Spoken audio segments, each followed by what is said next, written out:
Can you hear me? How's everyone doing?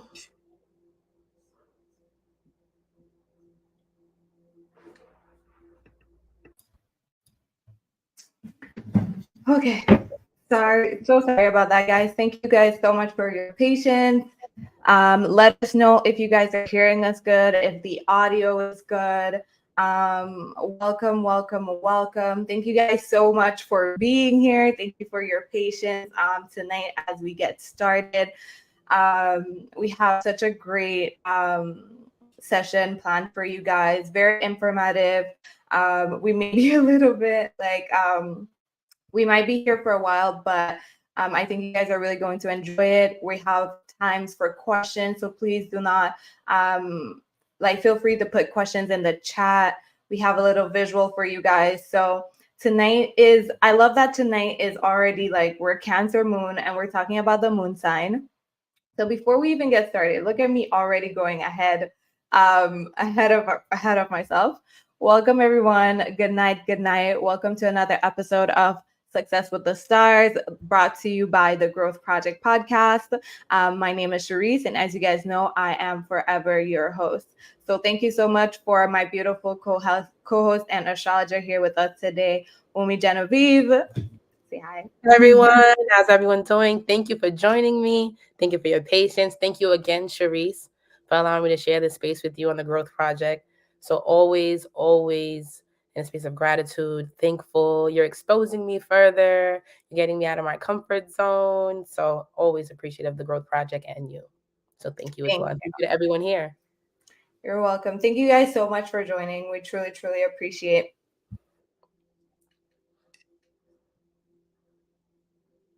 It's back to not hearing you again.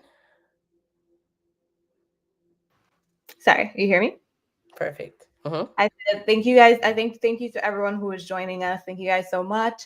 And I was about to say, so tonight we are talking about the moon sign. So the moon sign, from mommy issues to motherhood. So our own mothering styles, our own nurturing styles.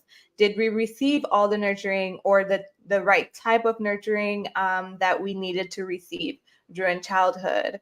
If we didn't receive that, then what are some of the things we can do to bridge that gap? So we're going to go really in depth with every moon sign. So make sure to stay here till the very end, or, until you see your own moon sign. But you can use this even for those who are on the replay. You can check for your moon sign, check for your mom's moon sign, check for your child's moon sign, because it will all be valid.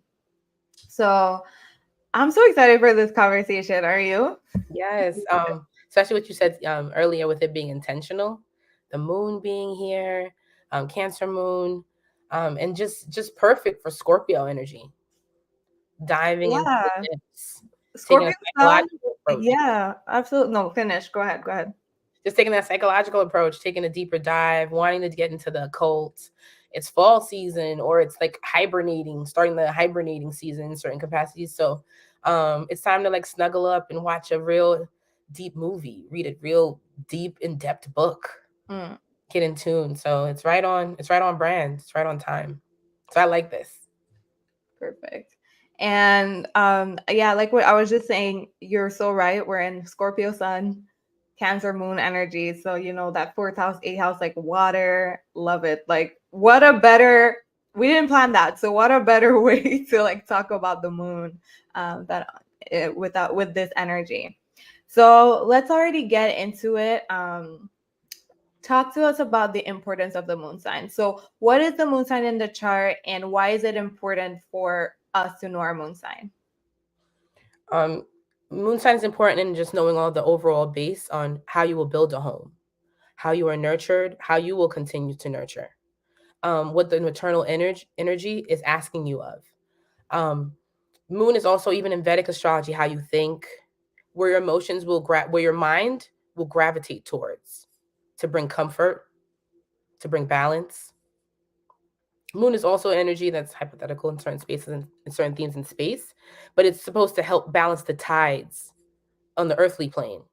So we don't have things like gravity, and we don't have the water just all hurricanes all the time, and just water always, water and earth, water and ground, never having a balance. And that's the energy with the moon. That's why it's home in the earth sign, finding grounding. So just moon is very important with that. Like just with knowing, like just with wanting to build a family with someone.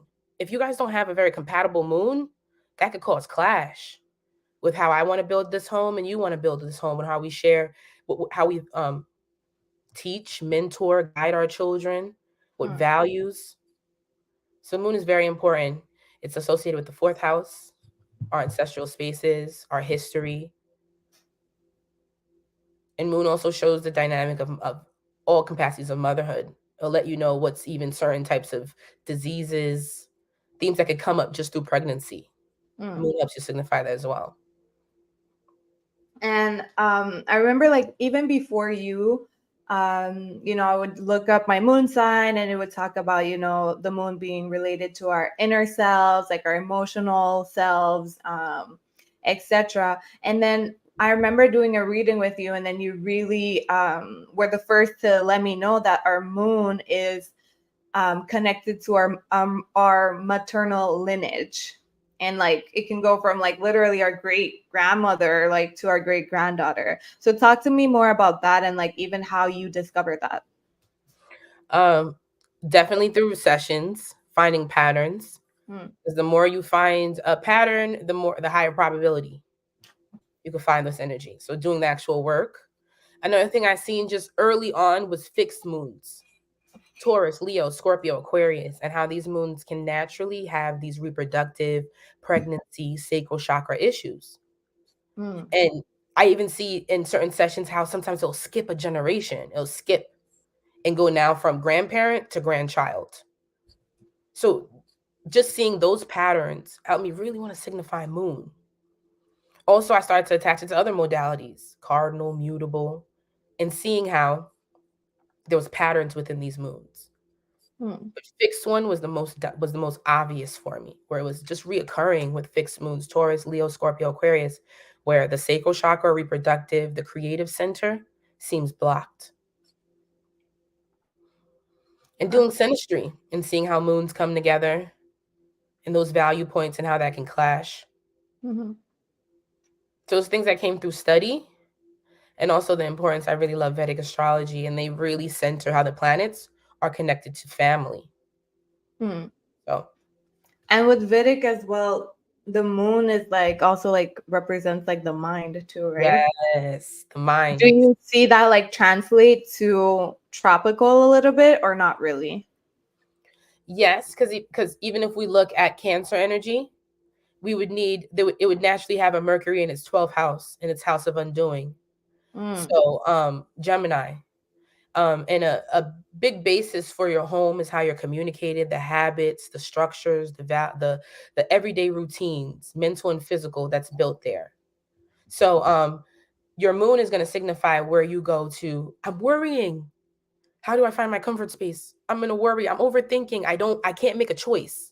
That's the thing. Some people are like, when you don't know nothing, when you don't know what to do with yourself, go home. Like, just go home. Just sit down. That basis there and ground yourself. But definitely the moon, exalted in a fixed sign, exalted in an earth sign, is about grounding yourself. And both of them, from Taurus to Cancer, Gemini isn't a very important. Because from Taurus, their second house, their home ruler is Mercury, Gemini. That basis there. So there's a Mercury energy connected to moon, Venus, how we think. That's why it's a very vital, closest to the sun. So Mercury and moon can be competing for the sun's love, the identity. Many times your mind and your feelings can go against each other. Logic, thought, and emotions. Absolutely. And you definitely need a strong mind to like be emotionally intelligent and to deal with your emotions, and to not let your emotions run your life and like put you in compromising like situations and stuff like that. So talk to us a little bit more about moon energy in general, like through the signs, like with Cancer, and also through exaltation in Taurus. Like, why is it exalted in Taurus? What does that tell us about the moon? Those two signs and how they play out with our moon energy.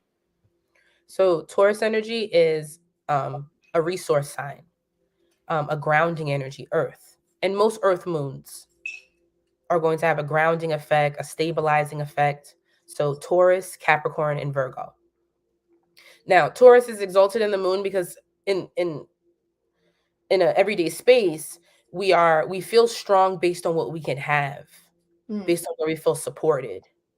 Also, the strength of who we are is based on where we feel like we are the source, our inner comfortabilities.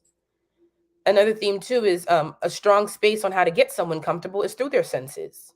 You want to get someone feeling good, feeling great, give them something good to drink, something good to eat, somewhere nice to sit, something nice to have. The moon feels balanced here. And everyone loves a gift. Everyone likes an incentive to feel valued, to have something they can keep. So the moon feels grounded here. And also that shows a big basis of success. The more you have, the more stable you feel. The more you can acquire, the more balanced, the more at ease you can feel, the more comforts you can have. So the moon really likes this. And you'll find that with a lot of Taurus moons, they really need comfort zones. They really need to spoil themselves. And if there's other spaces that can allow inclusion or like more of the shared resource signs, they'll like to spoil other people too and bring comforts into other people's lives. I like that. There. I also see like a correlation with the moon being exalted in Taurus, and just like Taurus being the super feminine sign and like really just like representing kind of like Mother Earth, like truly that feminine energy. And I like to think of our moms as being like the ones responsible. I feel like moms teach us truly like self-esteem and self-worth through their self-esteem and self-worth. So I see moon being exalted there as well as some sort of like correlation to that, because like it's our moms that like technically will like love us unconditionally, or will tell us like you're the most beautiful, even if like the world doesn't think we are. So it's like they help us build that self-esteem within ourselves. I really do see that as moon energy. So so talk to me a little bit about the moon signs that. So we talked about the exaltation and the home base, Cancer and Taurus. Let's talk a little bit about the opposite of those. So where moon is in fall, and what does that tell us about those, like the moon, it being fall in Scorpio, Capricorn, right? So what does that tell us about the moon energy and the feminine energy? Why is it fall in those spaces? The moon is my emotions, my feelings, my sense of comfort, what nurtures me. And when you put it into Capricorn and Scorpio, these just starting with Libra and up, you're already thinking about other people. You're conscious of other people. These signs will naturally be associated with empathy by choice or force, where they have to just be, I have to put myself in other people's shoes. The moon isn't in that, all of that. That can confuse the moon. Remember, it's energy that's aspecting close to the sun. I am. So when you start to put it in energies that are associated to like Saturn, Pluto, energies that are more external, the moon feels compromised, so it's in fall. It can't always think for itself. It has to think for the group. It has to think for a lineage. It has to think for their other partner. So the moon is always like, my feelings, but your feelings. My desires, my wants and comforts, but your wants and your comforts. This could be a PowerPoint, or this could be a weakness. It all depends on how you want to embody this energy, but it can feel natural. Or where you always got to be including of others with this placement. Now, that's one thing. Personally, when I'm doing sessions, these moons do better than exalted or home moons. Tell us why. Taurus moon, yes, on paper it looks great. You get what you want. You are a natural manifester. Amazing. But Taurus moons probably can't take a loss. Man, they lose one dime, one penny, the world could be crashing. Scorpio can take a loss. Scorpio can take a hit. Scorpio placements are all about regenerating themselves, rebuilding themselves, coming from rags to riches in some capacity. And since the world is Saturn sits in the highest space, 10th house, MC, we need to have that kind of durability. and ourselves. So Pluto moons can be like, yeah, I made it. I lost it. Millionaire. I was a millionaire once and I'm going to be a millionaire again. If I could do it once, I could do it again. Taurus may be like, I did it once and that's it. I don't want to do it. I see that a lot in Vedic too. I'm really interested in Vedic and like the nakshatras and everything. And I see when they talk about like Rohini versus like some of the other placements, like Rohini is like in Taurus and it's like fruitful and it's bountiful. And then they say like, that's actually like a lot of people would think like that's okay. Like that's a millionaire placement or like a money placement, but it's like, no, it's actually the opposite. Like they come into this world feeling very fruitful and abundant. So then they don't feel the need to like strive and like go get it. Whereas the complete opposite of that, I don't know what's the opposite of Rohini, but it's probably like Vishaka or something like that, or Ujeshta.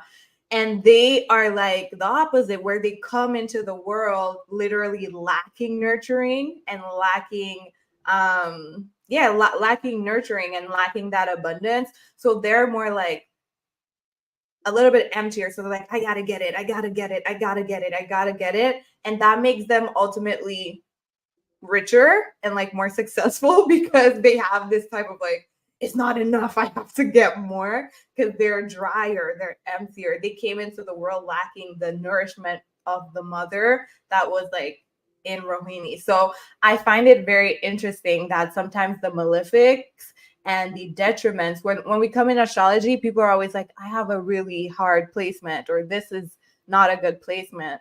But I love the fact that you're like, it helps you sometimes. Like it helps you. Like you've been really someone who has helped me see my placements, because I'm a fucking malefic. Like I have so much malefic placements, and you're just like, nah, but you made for this world. Like use it in this way. So yeah. And it's strong because it's a make it or break it. It's a no pain, no gain. And having malefics, Saturn, Pluto, Mars, and strong spaces to the moon, your personal planets, can make life feel that way. So these placements will do well when it comes to challenges. I eat through those. Whereas the placements that are exalted can be really scared, uncomfortable with change, uncomfortability. So same thing with Cancer moon. So moon would be home in Cancer. We would assume that Cancer energy would on paper, Cancer energy is home. So moon and Cancer energy will come in spaces like you're naturally intuitive, nurturing, and you are. You're naturally in those spaces. But there's something that's still overly emotional, sensitive about mother in some capacity. Why do you feel parentified? That you might even have to one up or bring in the higher understanding of your mother. Cancer moons and Capricorn moons can feel that way naturally. But Cancer moons is too watery, a lot of water here. So unless we're coming into a space where mom is some intuitive, really invested in some sort of emotional awareness, feminine spaces, feminine products, feminine arenas, but we still see this emotional theme with mother that is overwhelming. And then also with cardinal moons, workaholic, overly ambitious. How does that balance out with mother? But on paper, or like if you were to Google this energy, Cancer moon would be way more with better attributes and characteristics than Capricorn. But in how I've seen in sessions, Capricorn moon does better in certain capacities than Cancer moon when it comes to their mother. Capricorn moons can feel like they have to now have a higher octave, higher understanding of this energy. Also, remember the moon is exalted in an earth sign. So all the earth signs make the moon feel good. We're grounded, we're stable, we're practical. So I've seen Capricorn moons be like, yeah, my mom was moody. My mom was this, my mom was that, but she learned to ground herself. I've seen a lot of times with these moons, even if their mom started off emotionally or financially incompetent, they grow into get their PhDs later, start businesses later, do grand things with themselves. The moon being still a very ambitious mother. Cancer moons can have that too, but there's still something where you feel like my mother doesn't have this emotional capacity, especially young. Cancer moons are rubbing their mother's back. They can even be closer to their grandmother. Same with Capricorn moons because of this maturity that they see that they feel that their mother needs to still go through. So exalted is not always good. Same thing with Aries and Libra. People will think Aries, super confident, super initiative. Libra will be the one that's really rolling, reading the room, flowing, understanding people and how to really balance out partnerships and me versus you way better than Aries. Aries can sometimes be guarded, reserved, or the hell with people. Loners in certain capacities.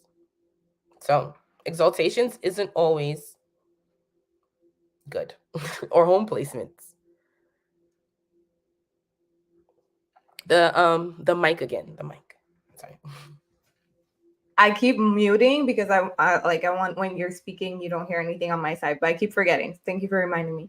I wanted to, before we go into the separate moon signs, I wanted to ask you, I know we talked a little bit about the where the moon is fall, but when it comes to like feminine energy and motherhood and all of those things, like, are there signs that kind of like struggle with that struggle, like it doesn't necessarily have to be like Capricorn or Scorpio, but are there signs that struggle with like the idea of motherhood or feminine energy, or even just like connecting with women in general that don't really, are there signs that struggle with the moon, other signs that struggle with the moon energy other than those two? Fire energy. Wait, can you repeat that? Hold on, we didn't hear. So fire moon energy can have that space with the moon. Only because it's naturally masculine. Fire moons can even feel like daughters can even feel closer to their fathers, men, the masculine energy than their mothers. This can be energy. Also, fire energy is still based on identity. I am.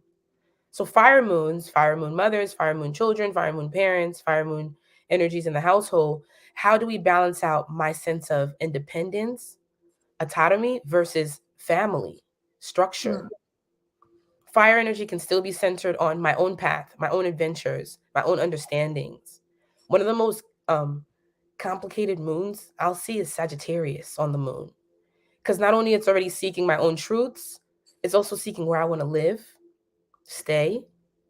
It's also going to spaces of themes with their Sagittarius placements can also grow up where they have long distance, detached relationships with a parent.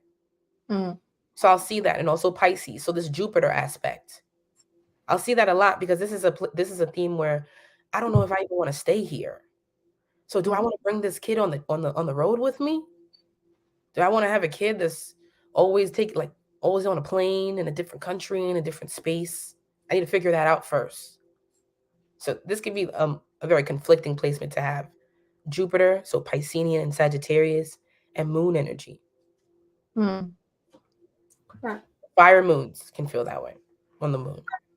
Fire and air, I want to add air in it as well because they can gear masculine. Water and earth moons can want to go into motherhood or parenthood, even if they're not ready. They're like, I like it. I want to be a parent. Where air and fire once around this can even be on gender role.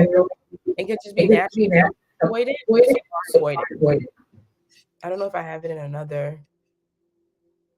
Okay. So those moons there. Okay. So let's get a little bit into the different air signs. Hold on, I'm going to try to share my screen really quickly. Oh, maybe you do have it, Umi, in another place, because I think you sneezed and we heard you.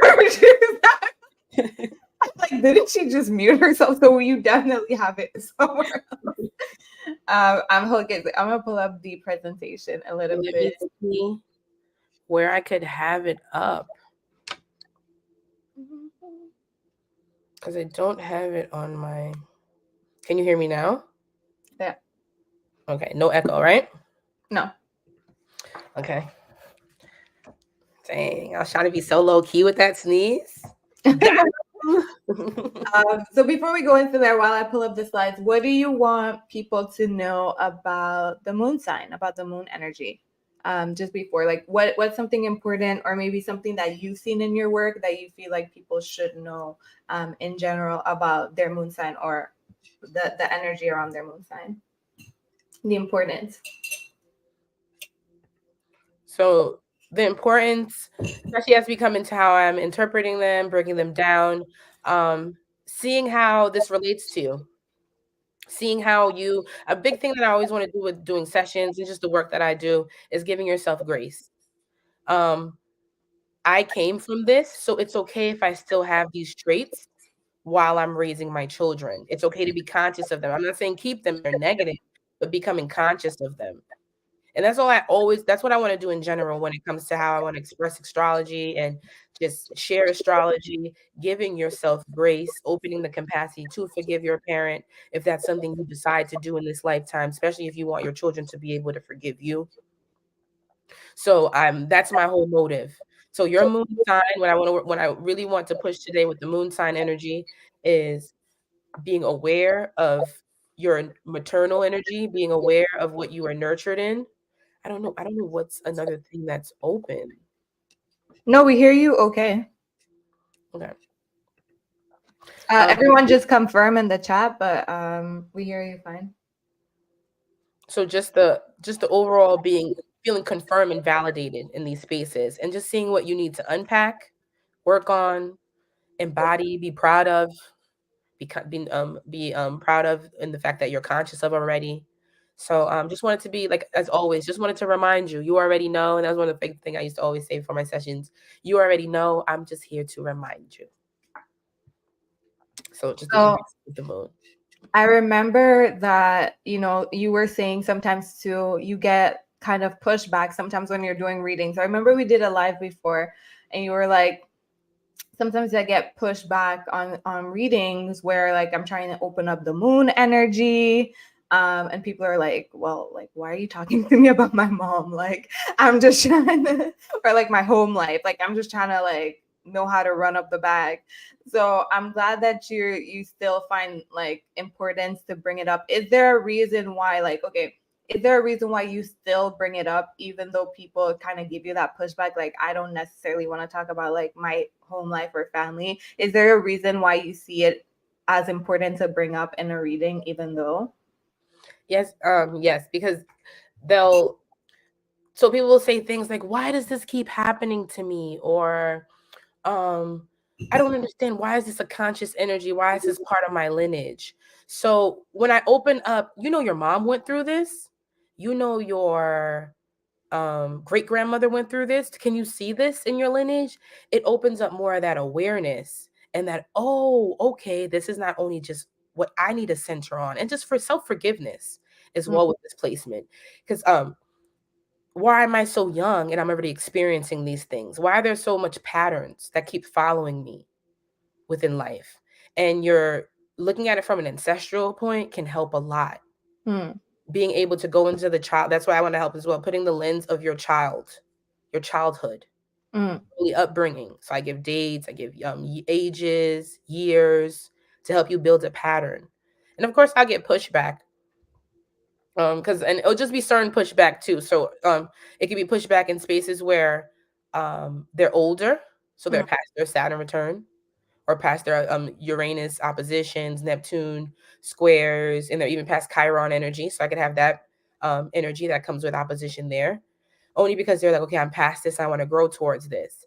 Then I'll get opposition from also younger, because they're like, okay, I'm trying to leave my house. So like, why do I still need to continue to like really center on these spaces?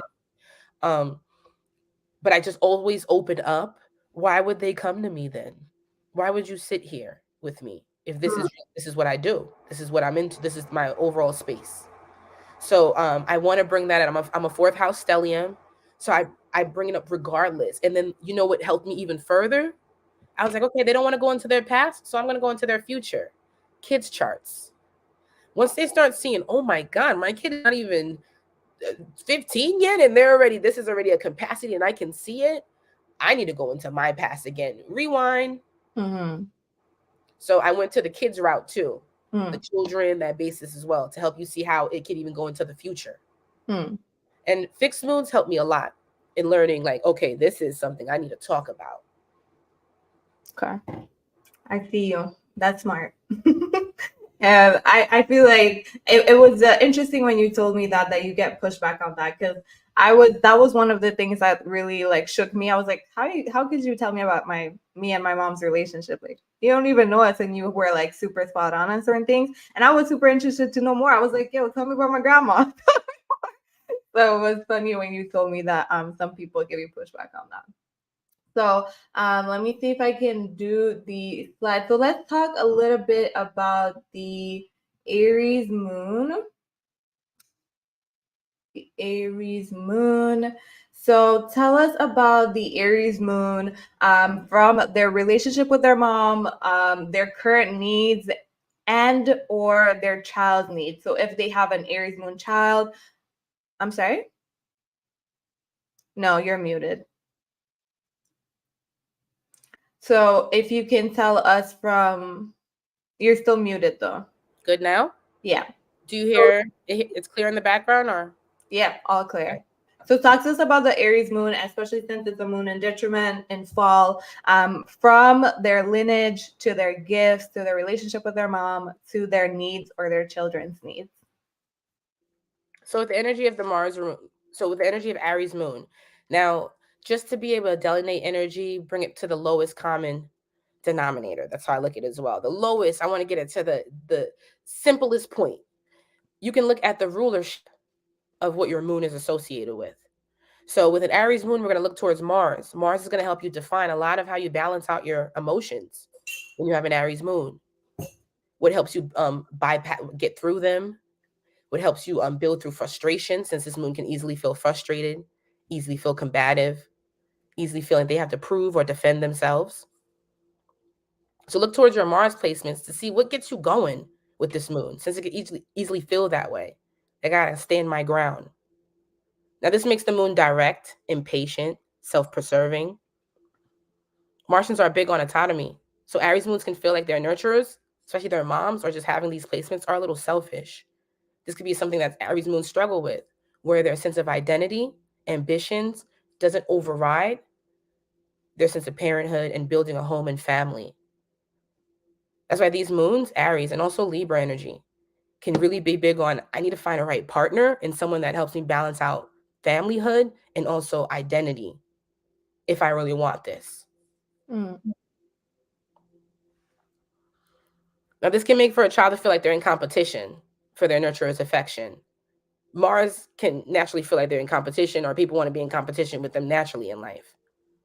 And this could just come from this moon, like early with this placement with this moon, where there's something where it could be work, the actual parent, another parent, the other parent, or just space, or another sibling. And Aries and Libra can share this since they're polar opposites, where I'm being compared, or my love is being compared to certain themes, or I'm just always competing in certain capacities for this affection. Now, this is also an aggressive moon. So Aries moons, Martian energy can see violence. So just being conscious as well as with this moon, where they can bring violence into the household, aggressions, where you already always feel this theme of needing to stand your ground. Mm. That's why this moon can be naturally in spaces of being a pioneer, those types of themes. But with mom, you're having this protective energy. You're coming into a space where you are either protective against mom or protective of mom. But this is not always the most nurturing. Mm. It's masculine.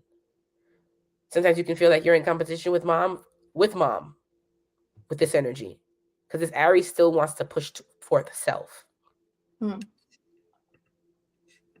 Now, what can really help with this moon, like with the needs, especially if you're an Aries moon child, if you are an Aries moon, just being conscious how this energy can feel bullied by you, can have already feel impatience around you, how they can be in competition with your sense of independence, autonomy, work, ambition around you.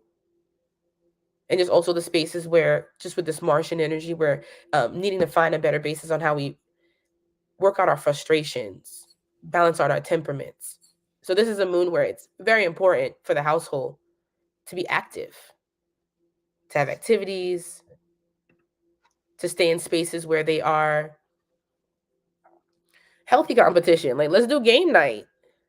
Let's go out. Let's do let's have a race. Mm. Maybe even give little medals in the household when you have this energy. Someone gets a medal today. So those spaces there where it brings healthy competition, but healthy camaraderie, that kind of basis as well. Since Aries and Libra, polar opposites, can need tact. Mm. And that's what Aries moon households, children can really need to see equality. Two independent people coming together to have a family and keeping that in healthy ways. Aries moon also has a working mother, ambitious mother.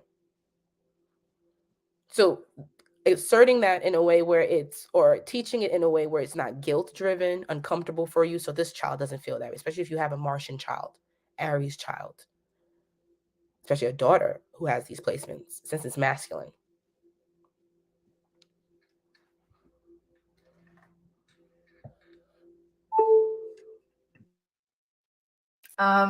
Any gifts for this placement? Very big visionaries. There's a strong need to defend a cause with Aries. Finding out what that cause is. They're naturally inclined to certain causes. They're natural advocates with this placement. They rule that whole energy of the head. So very powerful. They're strong initiators. You'll find a lot of Aries and people who do things for the first only in their family. So natural gifts with there. And this is like completely like a way of poetry of how I look at it is too when I connect placements. But Mars is exalted in Capricorn, and if Capricorn is the master, I feel like Mars energies or Aries are very close to God because they're so close to finding self. Mars is the energy of the first house, which rules physical. And our bodies are temple, and Martians are really connected to that with this needing to the physique, the body, the agility, the movement, the strength of it. So I find out with Martians, there's a keen wanting to know self that is very unique than in anything that I've ever seen. When there's Mars, these people are themselves. They can't help but be themselves, even if it's by being alienated. They have to be themselves. It blows sometimes Leo out the water what Mars has to come into when it comes to self-discovery and self-initiative, fear. What about the intuition aspect? Because I like to think sometimes too of Aries as being like they have this type of like instinct, like natural intuition, where they'll just act without necessarily needing to think about it, but then they'll be right because it's like they just kind of go off of this pure like instinct or inspiration. So what would that be like for an Aries moon? On the sun, it's going to be way more balanced. Okay. Because the fire energy. On the moon, it could open up a little clumsiness. The moon is just flowing. Mars is like, if I'm going to get pissed off, or if I'm going to make a choice, or if I'm going to be direct, it's one final all. It's the initiator. But the moon energy, it initiates, but it's still watery. And fire, so Aries moons can feel like, I know I said what I said, and it was right, and I needed to say it. But did I read the room? Was I conscious of people's feelings? Am I going to be okay with what I said tomorrow myself or in the next hour myself? So just being conscious of, that's why Aries personally, go run real quick, go lift some weights, go do something that to let off the steam before you say something, do something. Go maybe punch the wall, maybe like something to let it off, and then come back and be like, all right, this, because you're usually right. Because you're usually like, I want to end this. We got to stop this, or we got to start this. But on the moon, it's uncomfortable because it lacks tact, and it's too impulsive. On a moon, when the moon likes earth, fire makes it fury. So would you say that for the kids as well? Like, for example, if you see your like Aries moon kid being like highly frustrated or whatever, just like, I don't know, maybe letting them go play outside or going play outside with them, or just helping them to channel that energy in another way, or like physically blow off steam.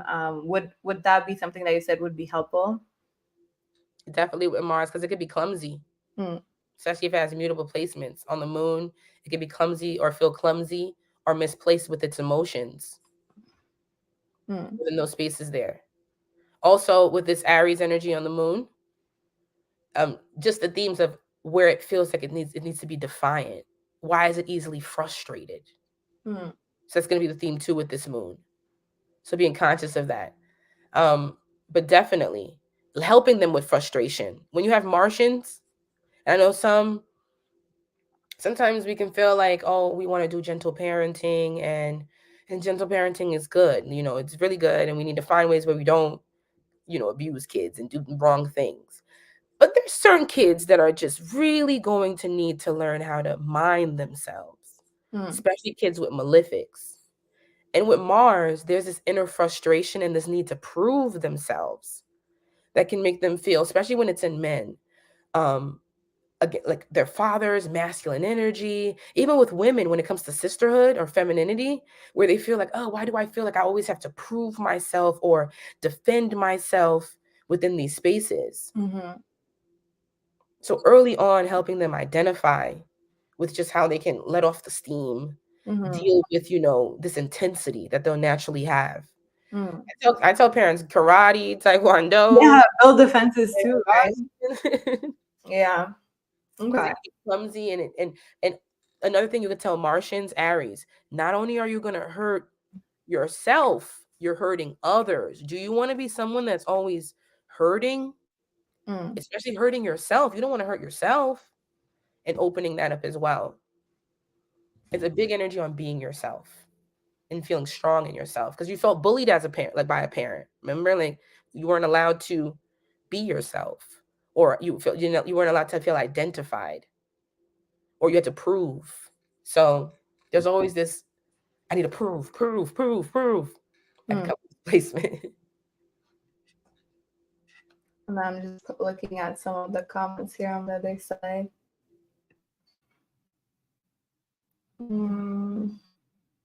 My passion can rub people the wrong way. Someone said, would this apply to someone with moon in the first? Yep. We need to look at the sign, just to add on that too, what sign it's in. But in the first, it does put a space where it's on your sleeve. As soon as you walk in the room, people see your moon, or you feel like people see your moon. So it's a place where you're defensive, protective of. You could even be known for that. Your feelings, you get in your feelings, or you're very protective of your feelings. Since it's in the first house, you wear it on your sleeve. It's like it can be seen. And also it's still a just moon energy in cardinal houses. Just shows that you have strong emotional base, and you also need strong emotional development. But you have strong emotional base as well, where you can even go into capacities where you're now helping other people get their feelings together. Women, feminine, maternal spaces where you now become an initiator, a protector, a defender. Okay. Let's go to Taurus moon. Let's go to Taurus moon.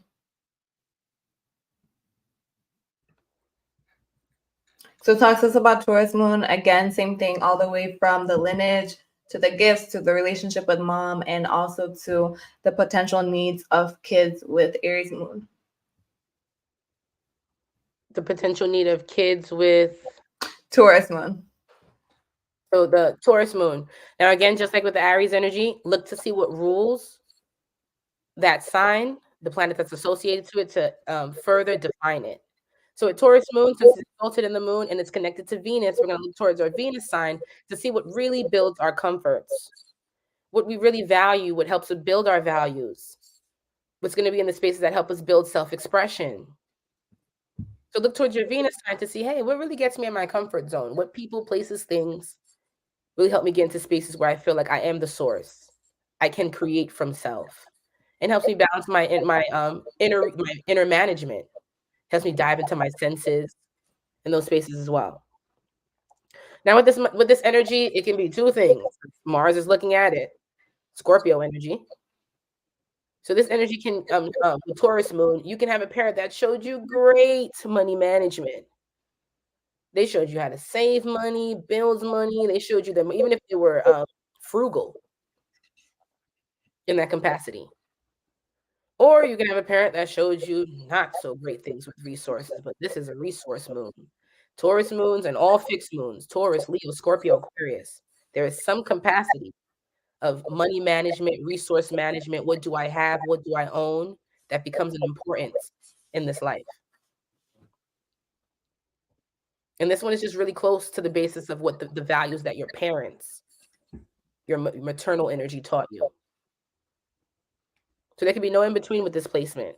Either great energy with resources, not so great. A hoarding, a selfish, squandering energy with resources as well. This energy can also feel too giving or too selfish with this energy because it's all based on how do I feel about what I have and how was I taught about what I can have, own, what is mine, what I can keep. This energy, since it's exalted, can be very close to mom, even engulfed in mom. Taurus moon is energy that can be notorious for mommy's girls, mommy's boo, mommy's buddy. Earth moons in certain capacity as well. And it could also be a uncomfortable binding to being mommy's girl, mommy's buddy. Because remember, Scorpio is always opposing it, Mars. So it could be in spaces where it's doesn't have the proper boundaries, privacy with this moon. Now, this can also be a moon where mom spoils you. Fixed moons can be spoiled and also be parents that spoil. Be conscious of this so you don't build sweet tooth, since this moon can be connected to the throat chakra, our eating habits, spaces where our parents can subconsciously build comfort zones, crutches in our life. Now, when you have a child that's a Taurus moon, show them that they are the source. So they always feel like everything outside of them or material gives them value. If I don't have things, if I don't own things, am I worth something? Try not to weaponize resources, material against them, or use it as a way to keep them close, keep them in control. Help them create the life that they want, since they're really connected to their senses. Early on, let them find spaces where they be connected to taste, smell, sound. It's important for all fixed children for you to really open up creative projects, classes, workshops for them in general, since they're really connected to how I feel, what is my fulfillment before I work and have and own. And again, with Taurus moon, got to teach them resource management. You don't want this moon, you don't want this Taurus energy, and also fixed, but definitely Taurus, a child that feels like if they lose you or if they don't have you in a way that's a crutch, they won't be able to survive. And since Scorpio is also opposing them, you don't want this moon to be in a place where the child feels like without your validation or without your support in this engulfing, enmeshed capacity, that they can't have partners, they can't have outsiders or other spaces of support outside of you with this placement. So early on, you just got to teach them this independence on what you have, you own, even if you start it up for them. But Taurus moons can be really big mommy's girls, even with the sons, mama's boys, placements as well.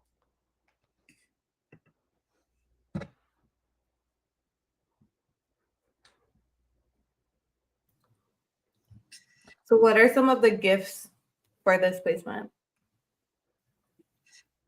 A strong creative, strongly in tune with their senses. Great deep artists come from this space as well. Of course, it's going to need other aspects to help it create further, but it's a strong space in knowing that I'm really in tune with my senses. Can I do something with this? And if you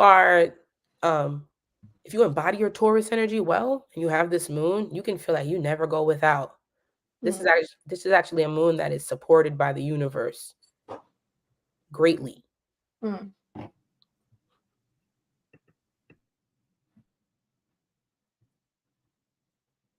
going to move to Gemini moon, or is there anything else you want to see for Taurus moon? This is your moon. This is my moon. It applies to me. Yeah. My mom, like, this is like when I tell you it's like enmeshed, it's enmeshed. I even have to understand that with my own daughter, how to not, because she's an earth moon, but she's a Capricorn moon. So it changes.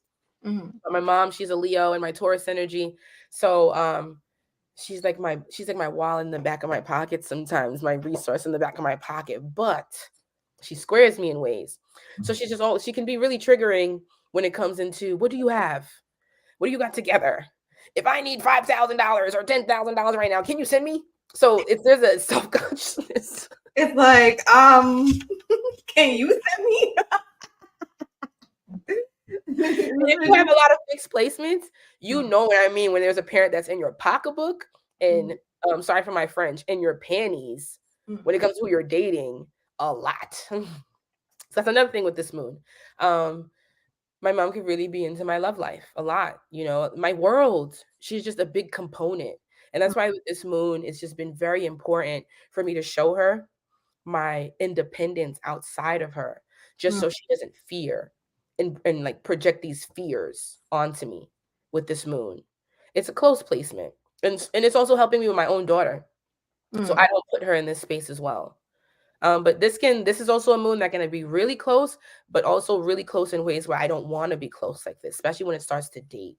Because Scorpio is the energy of now outside of your family, the family you create.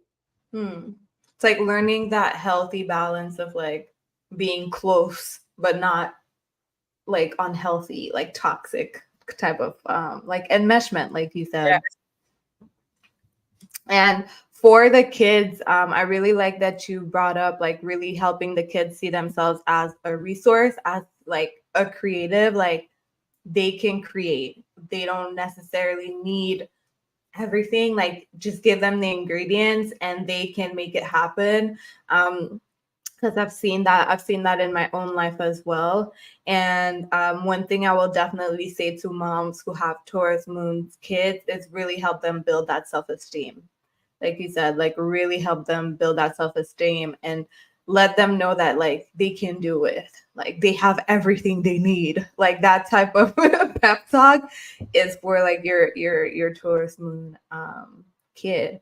Because if not, then they could fall into the, oh, but I need more money, or I need this, or I need that. But they don't. They're the creative, like they're the source. So I really like that you mentioned that.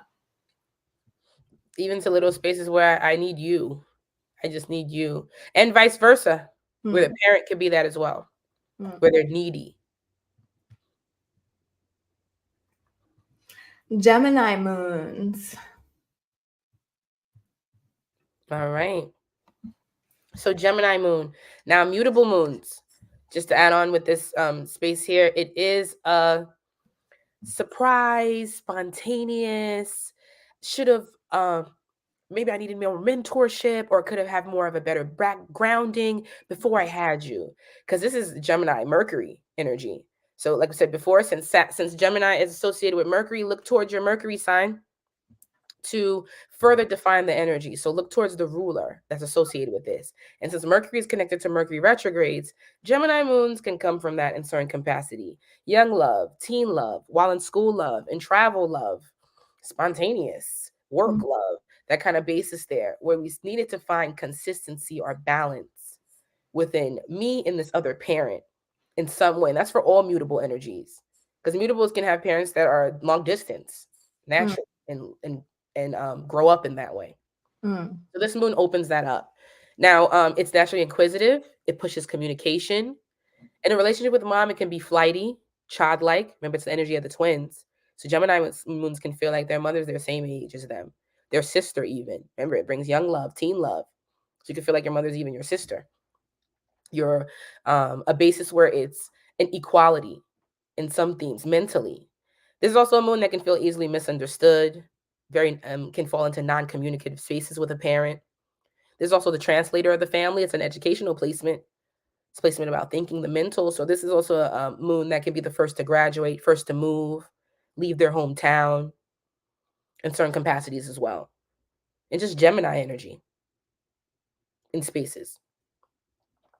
Now, the spaces that's the needs for the child is especially allowing them to vent, talk to you, criticize you. Also allowing them to come into spaces where they're help them find their words. They can feel like their words are jumbled sometimes, or it's in their head and not so much more in their They're trying to find their head, the thoughts of this, and make it balance out with how it comes out their mouth, like how they communicate it, and help them find that. Gemini energies, mutable energies, but Gemini, Virgo, they can feel like they're easily told to shut up, stop talking. What you're saying is crazy. Where you want to go is crazy. You're making us uncomfortable. We don't like this conversation. Let them speak. Oh, allow them. Give them journals. Have pep talks. Have family meetings. Open up spaces where you're like, okay, I know this is going to be a conversation where you might have so many questions, or it might be energy where you want to judge me, or open up accountability in a space for me. Let me open that up for you. Also, mutable children, Gemini energy, it can be very jittery to hands, feet. So taking them into spaces where they can take walks, let their body get some like movement, let them calm down their sensory sensitivity, their anxieties. That could even be with car rides, short walks, spaces where they're just like, all right, mom, I need to get my mind and my body together. I'm just jumping out of my skin. Those spaces as well. I agree with you. This is my mom's moon placement. So sometimes they definitely just need that outlet to just talk. Or to just like say, like just ramble, just say whatever, just ask a bunch of questions, and they just need to be listened to sometimes, for real. Like sometimes I feel like Gemini moons, like they just need to hear themselves talk, or like for them to even just process what's going on. Like they have to talk about it with someone else. And then when they're talking about it, it's like they're realizing how they're feeling. Or like and then they'll take it back. And then because it's still a very confident energy on the sun. So you'll even see how Geminis can use this mental insecurity that they have as a moment as now a conversation piece. And now it's jumped off them. And now other people feel the need to help them identify with this as well. But you're right, they need to vent it out. They need to talk it out. Sometimes they're like, oh, I don't know what I'm saying. You could be a journal for them. That's why Gemini energies can be known to the twin energy. They're really talking to themselves. You can feel that sometimes, like that. Are you talking to me? Are you really trying to find that relatability? Or are you just trying to like put the words onto me and see how I help you re-radiate it to yourself, to others, and those compassion. That's why this is a mutable general. Just going into therapy sometimes. Mutables can even feel like they're the therapist, but they sometimes need themes where they have to talk it out themselves. The therapist needs a therapist. The teacher needs a teacher. And mutables can learn a lot from that, especially Gemini, since they could be brainiacs, Mercurials. They sit in Scorpio's home base. So they're just as big investigators, researchers as well. Absolutely. I'm just laughing a little bit at the comments. Someone's like, you're just a sounding board. Yeah, you can definitely feel like that with Gemini moon. Something you said though was a relationship with mom could be also emotionally avoidant. Talk to me a little bit more about that. Now that could come with all air moons because the moon is already uncomfortable in this space. So that could come with all air moons. Gemini, it's childlike. So it's like, I'm teaching my mom. I'm telling my mom how to talk, translate, find the right words. Because why do I have to go into childhood therapy? Why do I have to help this? Why do I always feel a need to go to an outside source to help talk about things that my parents or my early upbringing taught? So those spaces as well with displacement. So it's like, how can I find a nurturer in you if I feel mentally equal to you? Also, how can I find a nurturer in you if I feel like you don't always want to have certain conversations? I have to guide you through things. Remember, Geminis and Virgos are Mercury connected, so they can be a little sensitive to criticism. So this could be a parent that's very sensitive to criticism when you're talking to them. That's why these mutable moons can feel like they have to live long distance, move away, go out there and search, seek things out from their early nest, early environments. So how do you feel like you would, like, let's say you're seeing these patterns, right? So your mom's not telling you certain things, like you said, she's emotionally avoidant. How do you now break this pattern as a Gemini moon?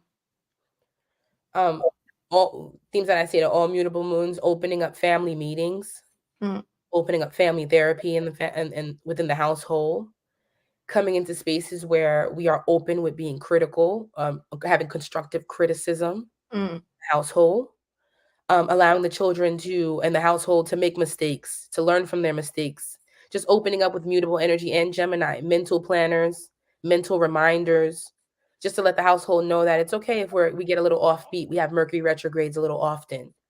I Mm. come from this moon with my own parent. Many times Gemini moons can be like, what did my parent teach me?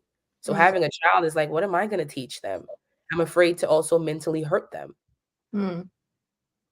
Now, like with mutable moons, but mutable air, fire, this is also a moon that could be a little tricky about having children.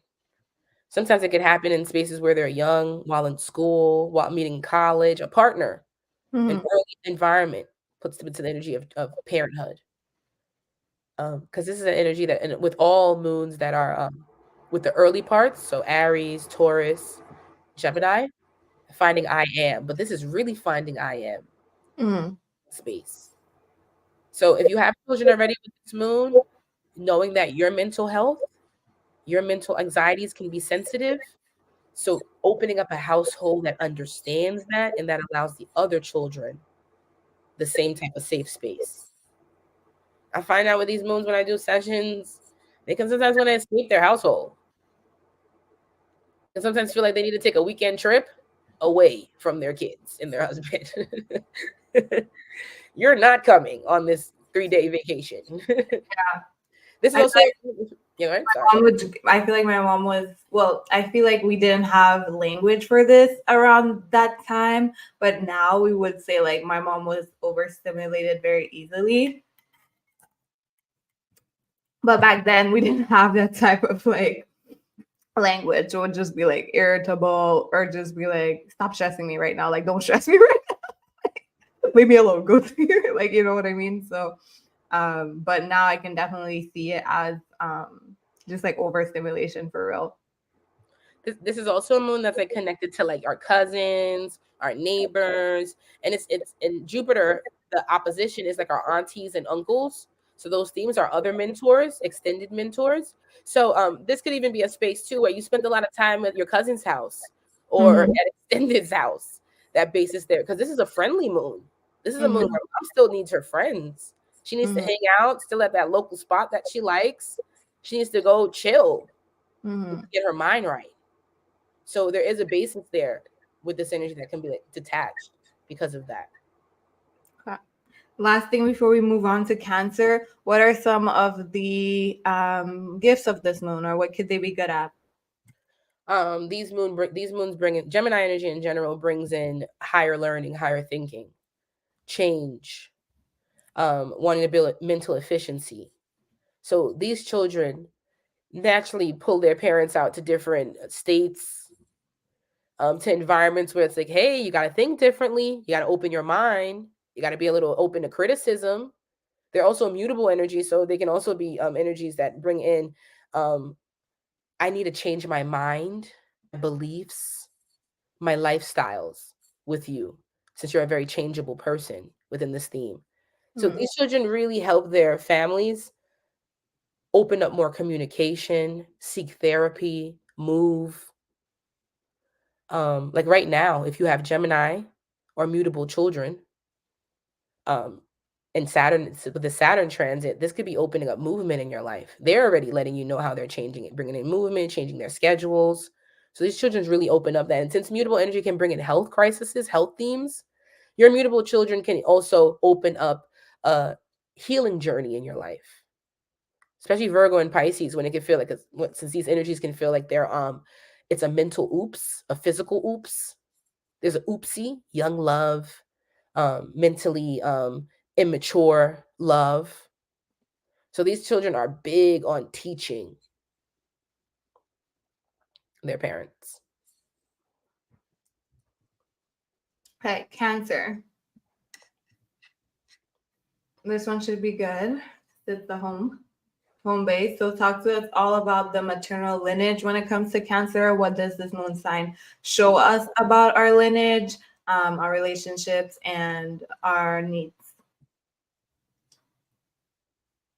So Cancer energy. Now, like we were doing with all the other signs, look for the ruler.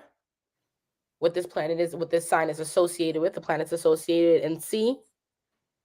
So this is home. So it's a Cancer moon. So the energy is home. So moon is home in this theme. But like with other planets, finding the ruler and seeing how to balance this out. Now, when moon is home, it makes a very important grandchild. Cancer moons can be first granddaughter, only granddaughter, baby. They're ranking. There's some sort of basis where they've been there. There's a specialness or centered with them being in family. It brings dominance here, even if they're just the favorite. Or they have a close connection with the grandparent. They hung out with them. They lived with them at certain points. So this brings in that energy there where there's strong ancestral energy base. This is also a moon that can feel like they're their mother's mother. They can feel like they have a higher understanding of the ancestral base. They want to learn more. They want to know more. They can surpass their mother in certain ways with this moon. Now, these children are very aware early of their mother's emotions as a child. They know when their mother's sad. They know when their mother's happy. They know their mother's overwhelmed. They're sensitive to it. Another theme is that these children are searching for a real home throughout their life. You being home, you staying home, you having us having a actual home. That bases well with this theme. But this could be a big theme for them throughout their life. Finding my home, owning my home, owning a business, bringing a business into the home building with work. All cardinal moons as well, since Cancer is part of that. My ambitions and my work. Cancer moons can naturally just want to work from home. Like, let's knock two birds with one stone with this energy. There's a strong basis to work within feminine energy as well. Motherhood is important with this theme, with this placement. Now, they can sense your deep feelings and they want to assist you. Remember, they're cardinal. So they want to help. They feel like your emotions can be overwhelming. It's overwhelming you. So let me help you. Give me some leadership.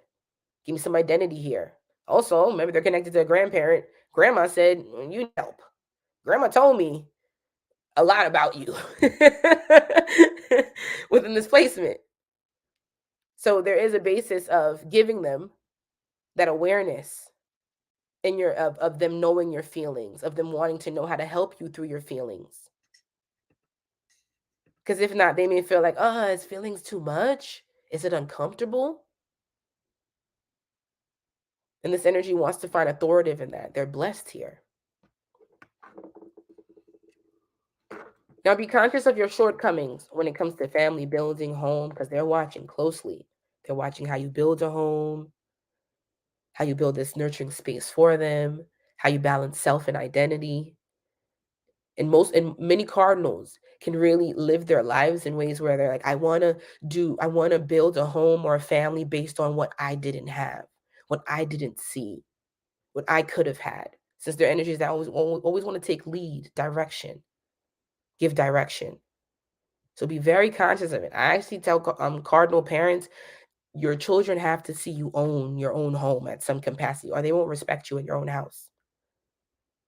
Especially if it's grandma's house, somebody else's house, if it's some space where they don't see you take leadership charge in some way. Cardinal children are defiant. They'll act like little grown-ups.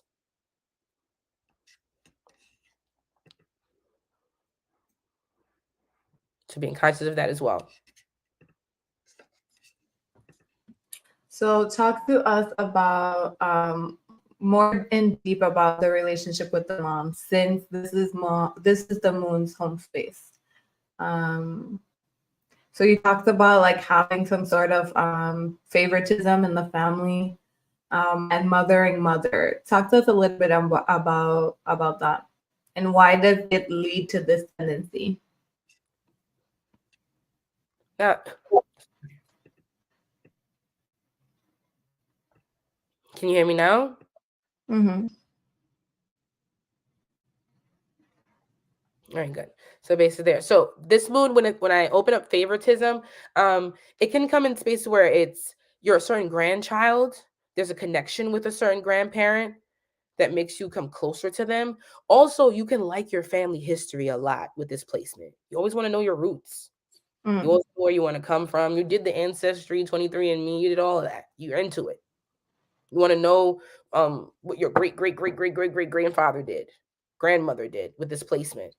So that can also show a favoritism since this energy seeks their ancestral base. Fourth housers to the point where they'll bring work home. They want to keep centering family base.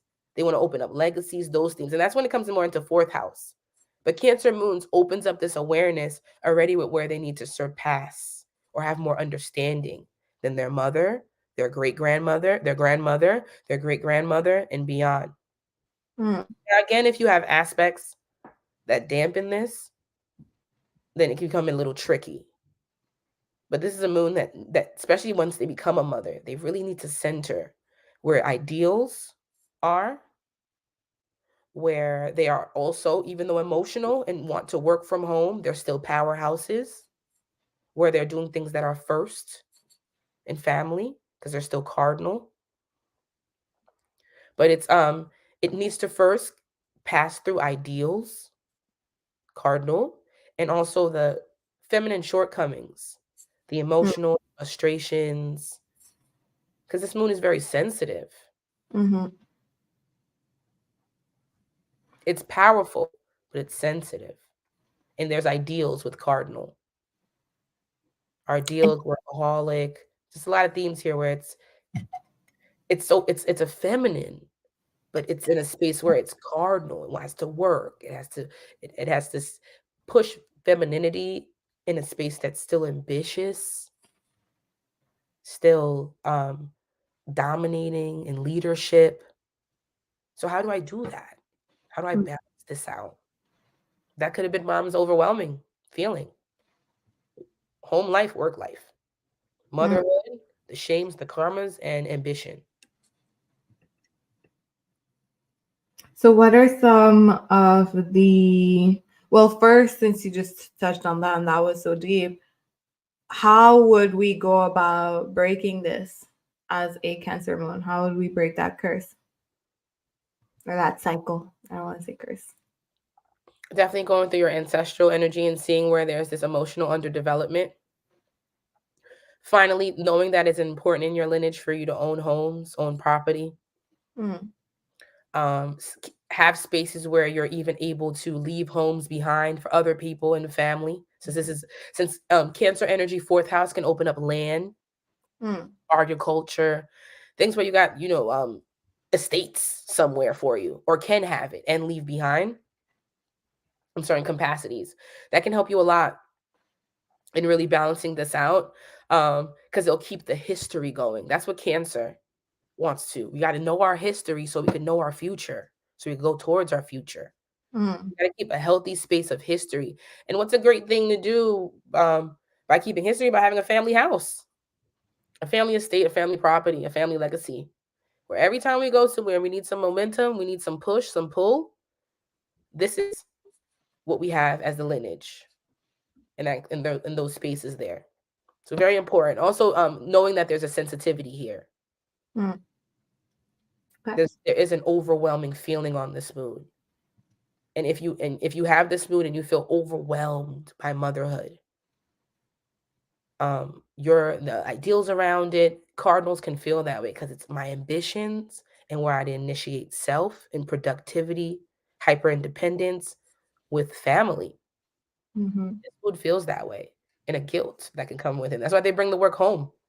Like, F it. You guys are in the next room. which brings the other troubles that can come with that too. So, what are some of the, let's say, gifts of this moon? The deep awareness, the natural old soul, the natural nurturer, an aware women like them, feminine energy, older women may really like them. So seeing where you can find leadership through through supportive and supportive, reliant women you look up to in your life within this placement. Being honest with how much family centers yourself. So you're very strong in this as well.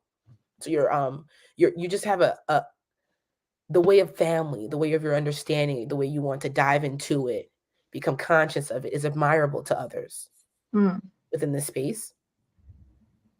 But there's a deep intuition and a real a platform where you can build culture easily with this placement. Cancers are really popular people. Cardinals are. Cancers are really, their birthdays is in the summer. And their energy also brings in this space of, it's also associated to Taurus, since exalted, since it rules this energy. They bring ambiance, they bring culture. They're the mommy hen. When they finally get their home, they're bringing them to the home space. They're also very accommodating energies. We're good? Is it on mic? I don't know. No, we're good. So strong. There's a because they're strong and wanting to know their ancestral energy and their history. They can help others too in this space. Cancers can be very cultured. You know, Jupiter is exalted in Cancer. So there's a love of culture, or expressing my culture, or bringing people into my culture, into my home, my haven in some capacity. That's good. So definitely, if you have a Cancer moon child, really delving into that family history and their culture, making them have a love for their culture, understand all things about their culture, could be very helpful. When I do sessions, just to give like people like actual material they can work with, Cancer children will really like family photo albums. They love shit like that. Cancer kids might even tell you already, I can't wait till I get married and have my family and what I'm going to name my kids. So they really love like seeing themselves as kids, you as a kid, and how you grew up. It's them that are going to ask you, what was your mind like, and what were you thinking within these bases there? So they're really into this nostalgic energy. Keep that for them. Keep scrapbooks for them. Keep things where they can go back in time and see where they come from. I love that. Super practical. We're gonna go to Leo. I think also I'm gonna speed it up because I'm looking at our time like, damn, we're just on the 5th sign. Oh my god, sorry, I'm on the wrong page, guys. Give me a second. I'm like, holy cannoli. Yeah, we're gonna speed it up a little bit. So talk to us about Leo.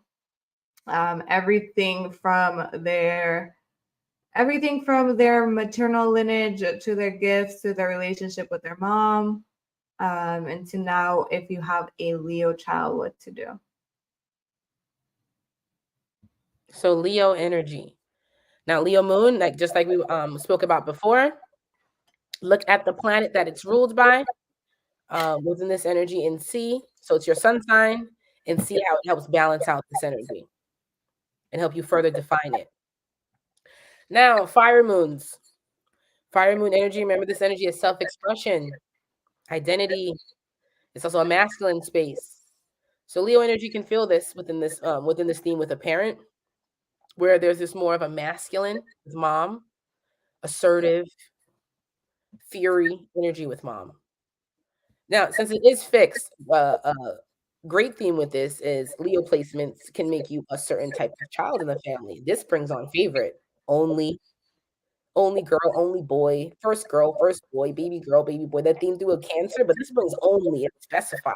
You'll find a lot of Leos where like they're the only within their family as well, with the base of gender. And this can now make you an extension, a mini-me of a parent because of this. And this can make you very performative.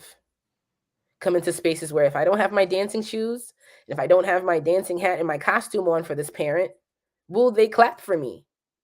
Will they into a space of support me? Now, this can stay unconscious with Leo. Because Leo can always come into themes where this parent is allowing them, is putting them in spaces where they can trigger their self-esteem.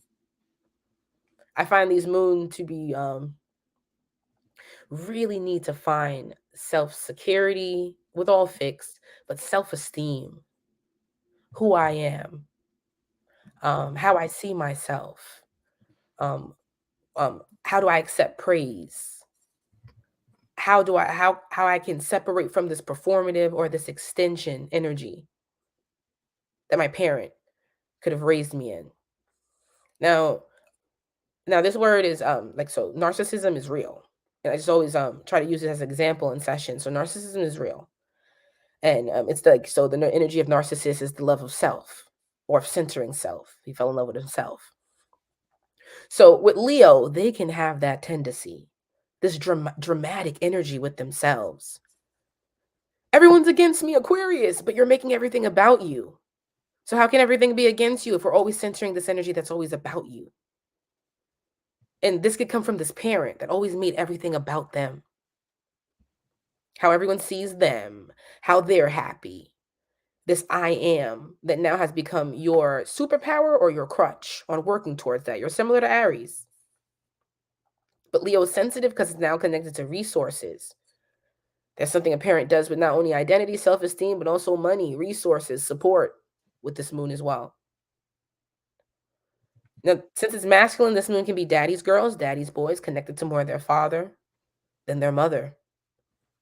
Or have a basis of needing to balance out more of masculinity and find more balance there than femininity, that feminine space, the maternal. So they might go towards their father's side, their father's energy within the space. Now, because these moons can come from parents who are who can come from dynamics with parents who can make them feel performative, have narcissistic, self-centered, selfish tendencies, they have to be conscious of doing that as well with their children, not projecting things on them, assuming that they're extensions of themselves, not celebrating them when they don't do the thing you like, the thing that makes you look good, the thing that makes you feel like you're worth something, you're worth it. That's not their job. But in fixed moons, especially with this Leo energy, since it's connected to the 5th house, these people adore their children, spoil. It just could be a spoiled in a way where it's like they make their kids shy, or they make their kids feel performative. Like it's the Leo parent that's like, I got the bins outside for you, and you're just like, okay, but why did you have to invite the cameras, mom? I also see like, you know, like that type of parent, like, okay, so like people come over and then they call their kids like, do the dance.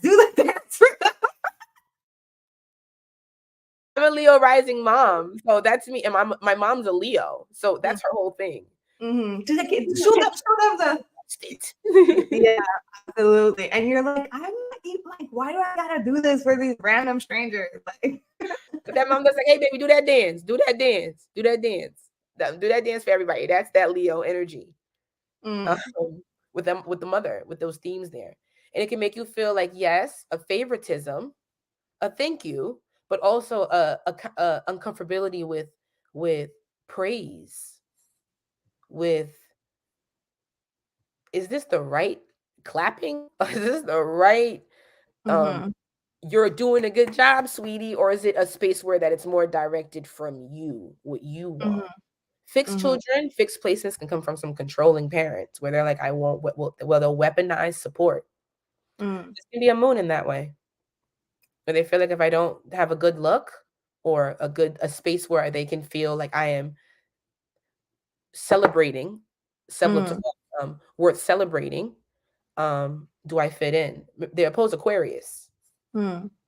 So, like from what I'm hearing, are you saying that sometimes this moon can be celebrated, but like for the wrong reasons? Maybe not for the wrong reasons, or maybe for the reasons they don't want. So like, okay. Because I can definitely see that. I have like 2 Leo moons that I know in my life, and it could be that where it's like, okay, but I do this and I do that. No one talks about it. No one cares about it. But this whole entire thing that like people celebrate me for it, and it's like, yeah, but don't you guys see this thing over here that I'm doing. Like, why don't you celebrate me for that? So I can definitely see that. So how would they break that cycle, Leo moons, when it comes to their children? Early on, helping them find identity outside of you. You're not here to bring in. Yep, my body is sneeze. You're not here. Not everything needs to be this extension of you. So not everything needs to be like, okay, am I ready? I'm ready to clap. I'm ready to like this child's here to help me find my self-esteem. That's not their job. So early on, giving them spaces where they can find their own creative expression, be themselves. Now, since Aquarius opposes them, putting them in camps is important with this space. Same with community, letting them know that since they could be little stars in their family, celebrities in their household, in some capacities, they need to go into places where they might not always get the clap, the praise, and go into themes where they work on that self-expression to be like, okay, this is where I fit in. This is where I fit in. Where in the household, since they could be only children, only girls, only boys, or just this center, this favorite or considered, they need to go into spaces that open up diversity. So that can help them as well. But finding self-expression outside of you is important. Healthy spaces where they can receive praise is important. Where they can know that I'm worth of this. And even if no one's clapping for me, I'm going to clap for myself. Come into those spaces as well. Allowing them to be creative in all dynamics, resource management, and that's with all fixed. These energies, and with Leo energy, since it's energy of self-expression, Leo spaces will really want to work on finding work that fulfills me. Doing jobs that I actually love to do is a big energy with Leo, or coming into spaces where I am and finding multiple streams, incentives, career is through my own merit. It's all based on my own merit. Leo energy will really dive into that because they like the creative factor. They like the energy where they also can be celebrated. No one else is on the stage. I did this. Finding that sustainability in self-expression. Yes. I love that. Perfect. We're making good time. Virgo. We're doing our thing. So Virgo moon.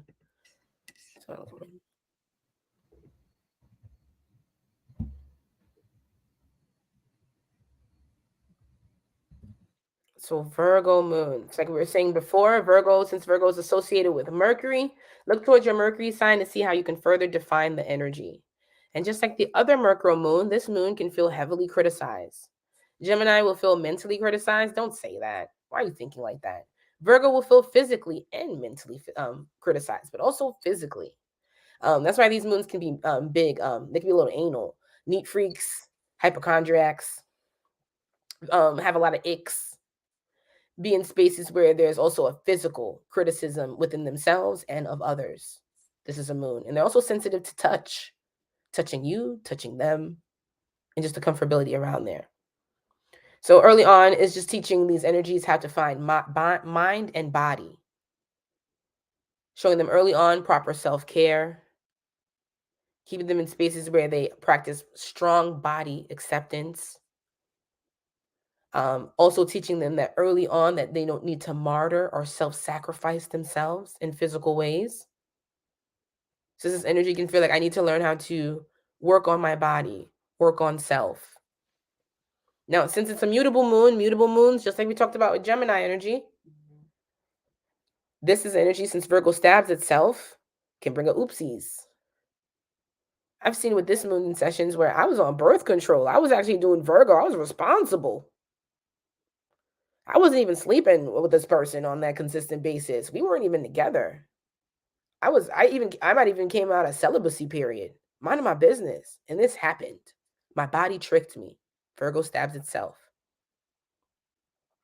So that's why I could bring in those themes where when you have Virgo energy, where there's self-consciousness around this, around self, because it's coming from mom.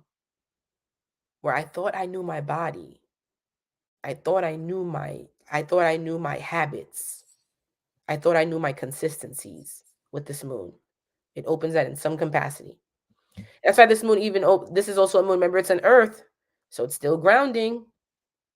Still knows what it's doing. It's still supported here. So these are moons that actually realize I'm never making this mistake again. That's why they become a little anal, critical. Got to plan this. I got to keep this organized. Virgo moons and coming from Virgo moons, there could be a lack of privacy, boundaries with this moon, this parent and child, because of being afraid of mistakes happening, mishaps, oopsies. So privacy, boundaries, and just proper self-care, and just this release of criticism and perfectionism that could be in this placement. It's already mutable. So mutable lets you know that, especially Mercury retrogrades are going to be something common in your life. Retrograde themes. I don't know if I'm in because I hear myself. Okay, I think sometimes it's on the Wi-Fi is like messing up, or like the Wi-Fi goes down a little. But I agree with that with Virgo. Definitely being allowed to make mistakes is so important. It removes so much of the mental stress that they put themselves through by literally overthinking every fucking step because they don't want to make a mistake, which makes them even more prone to like making mistakes because they're so fucking stressed. And like, so just allowing themselves to make mistakes, I think, is a really big one that you said. And even when they have kids, allowing their kids to make mistakes as well, and not being basically the parent that they had, which is, I think, the case for most of the moon signs. They stab themselves with critical energy there as well.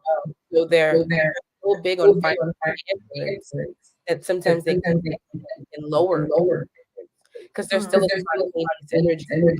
And you can find that with this place. That's what happened. I was just at my period. I was doing what I needed to do. Shoot, I wasn't even doing anything. How could this have happened to me? So this is also a place that opens up where you need to be more with the mistakes, but even empathetic with self. Like, yeah, like flexible, like empathy, yeah, like absolute, like self-compassion. Self-compassion, opposite fucking Pisces. I'm so passionate about this because I have a Virgo moon client, and I'm always just telling her like self-compassion. It's fucking okay that you did this thing. Like, it's not that big of a deal. She'll be like, I posted this and like there was this huge error, and like, oh my god, I feel so stupid. Like, should I take it down? And I'm like, yo, it's not that serious. Like, who gives a fuck about a typo? Like, like really practicing that self-compassion. 100%. I see that. She comes from that theme where she wasn't allowed, or she felt there was a way where she just wasn't allowed to make a mistake. Mutables can even feel like indirectly their parents are telling them they almost didn't happen. There were some capacities a surprise. So mutables can find a lot of times in their life they're trying to prove their existence mentally to physically. So they could have, in many spaces in their life, just been a concept, a shoulda, coulda, woulda. That's why they can stay in spaces, mutables, where they're still living in shoulda, coulda, wouldas. And that makes so much sense what you said, like even maybe like the mom, like your mom getting pregnant, like just like that, you know what I mean? And like I could totally see a mom like after that type of situation just being like to her daughters, like, you need to be so careful, like nah, like literally, like, you're not going out, you're not talking to boys, like, look, I did everything right and this happened to me, so like you need to be careful, you need to be careful, you need to think before you. And then that creates this type of perfectionist that literally is paralyzed. So yeah, allow yourself to make the aha moment is that it's still mutable, so the energy still falls into I should have just went with the flow anyway. And be flexible. Absolutely. Libra energy, yay. So talk to us about the lineage of Libra, the moon sign, what it's like with our mom, and how do we break that curse? How do we break that cycle that we may have gotten into from our maternal lineage? Now, since Libra, sorry, apologies. You're about to say something? Mm-mm. Now, just like before, since Libra is associated with Venus, we're going to look towards your Venus sign to see how this more defines the energy of your moon. Now, Libra is the other part of Venus. It's a social sign of Venus. And this moon, you feel like they have more of a friendly, cordial, even superficial relationship with a parent. Now, Libra is also the publicist, the energy that helps more refine and make things look better, give a better visual. There could be a theme that you feel with this parent this way, where especially aspecting with sun energy, since sun is fall, Leo placements, going back to Leo, you could center with Libra. Sun is fall in Libra, sun is exalted in Aries. Libras can feel similar to this, having to project an image, look a certain way, keep up a certain image. And since there is a Libra energy here where parents can, where it can feel like I'm back to Aries, competing with this parent. Now it has more tact. So Libra can feel like I'm doing this to make it better. Or even though mom can, because there's codependency that can be here, I'm assisting my parent in being better. Whereas Aries can see the open opposition. Libra can have this Venus, this ideal, these rose-colored glasses, these themes where I want to keep the peace. It's energy all about having tact. But where does it become to a space where it's so much politics that we don't really have a relationship within this energy? Now it's an energy just like with Scorpio, can have those ancestral bases there and incest spaces there. It's a relationship sign. Libra, and just like Scorpio, can feel like their parents are in a relationship with me. Like I'm their surrogate partner. I'm the absent partner. Libra can actually feel higher than Scorpio because Libra is also a certain, it's cardinal. It can be the only first, a leader in the family in certain capacities. So this energy, when it comes to this parent on the moon, where do we do this dance where I'm child, then equal? I'm child, then equal. In all Libra capacities as well, moon, sun, rising. And where I'm also this publicist.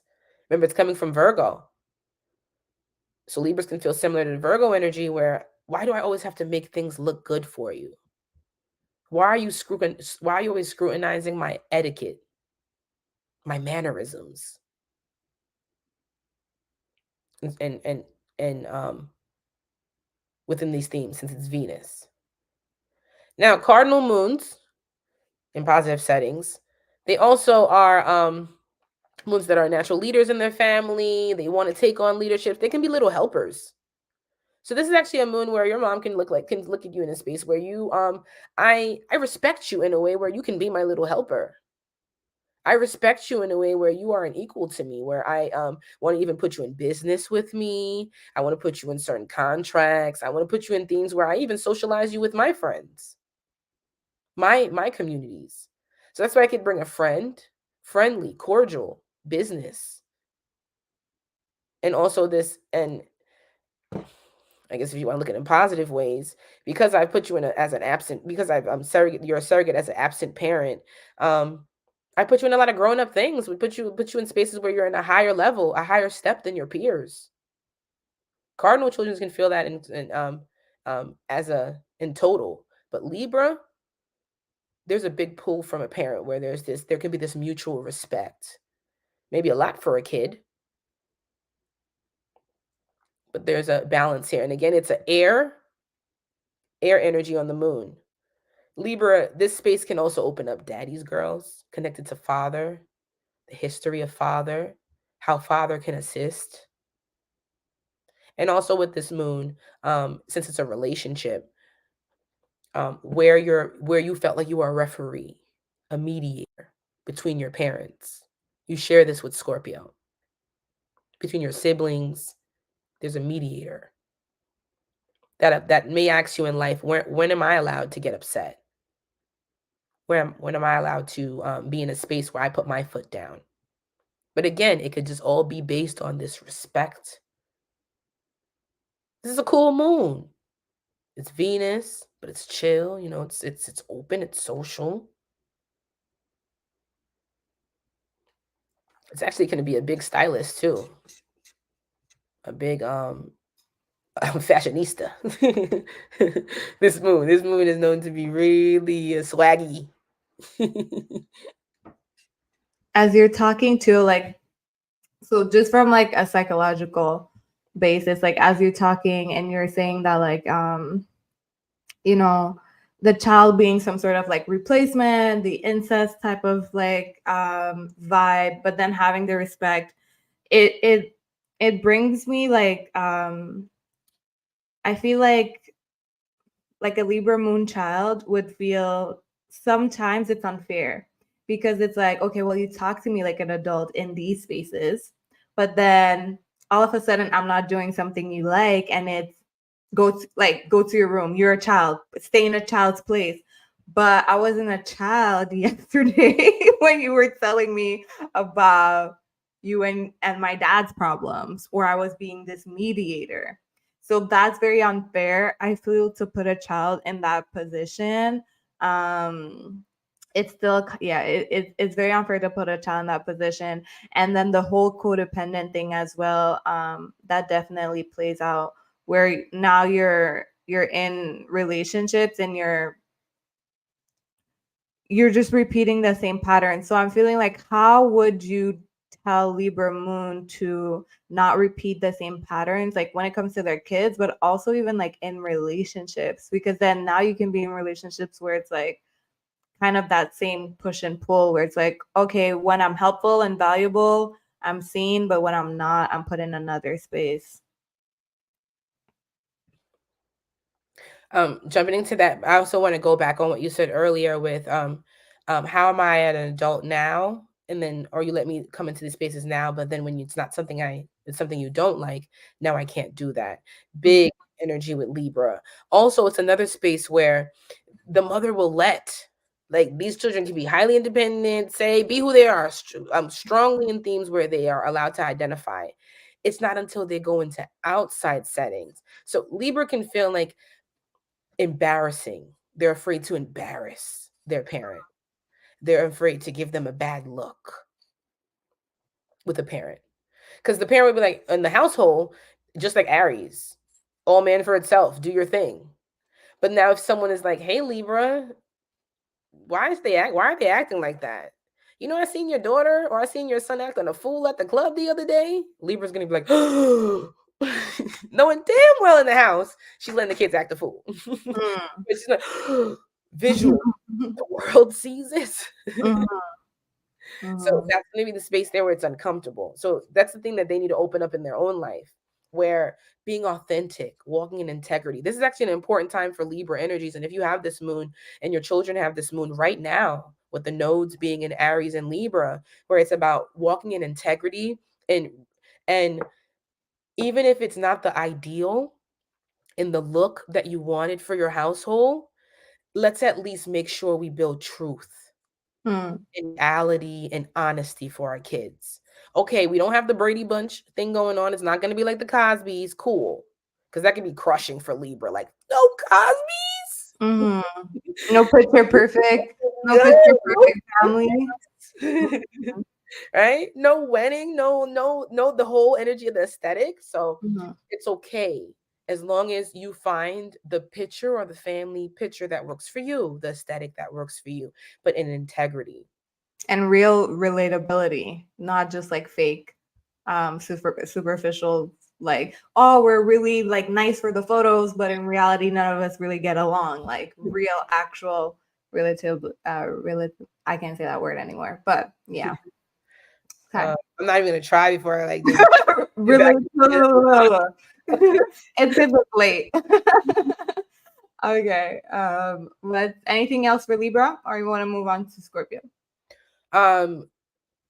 Still a basis with just knowing where you want to separate from that codependency. I also want to center that these energies are lover boys, lover girls.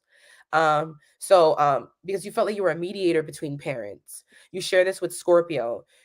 A parent invited you into their love life, into their friends, into their lifestyle, especially within partnerships in a very personal way. So these are lover boys, lover girls. Early on, their Libra and Scorpio placements are looking for their Prince Charming, their damsel in distress. So when I see these moons in like parents, I just want to open up the honesty or in children, where you might have a codependent partner where they don't do anything without you taking initiative, because they're relationship signs. So when you have Libra and Scorpio, you can get tripped up about the fact that you're a single mom. You're doing it alone. Like, I didn't do this by myself. Why am I doing this alone? That's why these signs are very big on, like, Libra and Scorpio. They can be girlies that never are single. They got somebody. And the guys, they got somebody, that energy there. So when I see these placements in children or in parents, I openly say these can be partners, or there can be times where until mommy and daddy is good, the family can't be good. So when you have Libra and you have Scorpio energy and children are in the household, we need date nights. Need the weekend away where the kids go for 3 days or a week. Shit, however you could get them. However, you need that, because you might feel, especially if you have this in your dad, because these are already energies that be, especially Scorpio, very feminine, where they may not be open into saying, like, right now I really care about you. I could care less how these kids feel. Scorpio energies, Libra energies, you could find that in men, where if we're not together or doing it as a partner, they won't do it. So, and vice versa, this partnership theme. So it's very important just knowing that in self and showing these children that there's positive partnerships. Even if you have to work on finding positive co-parenting themes by force or by choice, work on it, because they're going to feel like am I always going to connect with trauma bonds? Or Libras can be known for this. No face, no case. Until I feel like you are my partner or you are aligned with me in this way, I will never let anyone know who you are. I'm hiding you from family, from everybody. You are not aligning in that way. It can be very superficial in certain ways with this placement. So just being conscious of that so they don't do things like that. And then Libra goes in through the energy of remember, they're publicists. So self embarrassment, character defamation. So you just have to be conscious of that. They're scared of it. It's just opening that up, that balance of identity and superficialness early. No. I think I messed up. Sorry.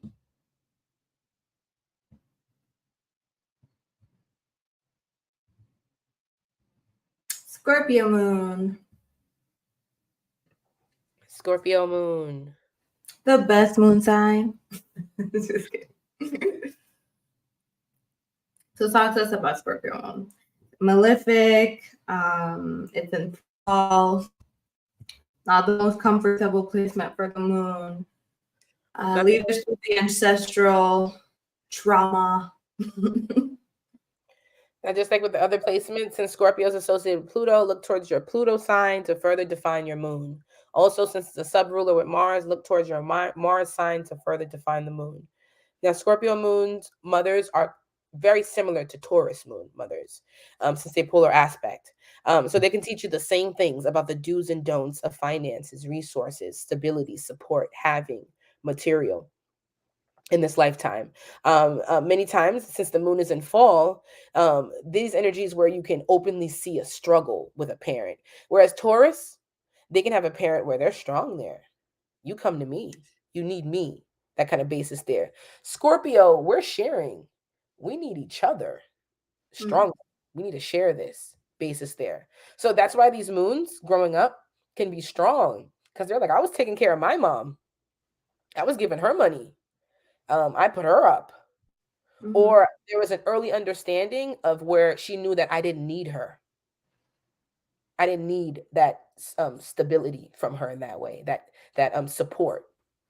So this moon can actually thrive because early on they know how to purge. They're not in comfort zones as Taurus, comfort spaces and wanting to stay there, connected to material. These energies, Scorpio, learn to purge a lot in life, transform, end. And Scorpio, Taurus energy can be stuck more in where they come from. Scorpio energy is very big since it was reproductive health on the family that they create with this placement. Now, since it's connected to, so with energy connected to mom, it can bring the same thing with Libra. This no boundaries and this incest-based type of, this emotional incest energy. Since Scorpio is a relationship sign, these are placements, Scorpio themes where they can have a parent that's in their love life. Like I said before, in their underwear like that. What you doing? Who you with? That base is there. So there can be sexual exploitation or just a sexual manipulation, relationship manipulation that can come from parents when you have Scorpio. Also, this is a placement that can endure a lot. It's a psychologist, an investigator. So Scorpio moons can feel like they're their mom's psychologist, therapist. Their mom puts them on a journey of studying forever, learning forever, but investigating. Scorpio moon is also a theme that's connected to reproductive health. So you just gotta be conscious with this placement in children and just Pluto.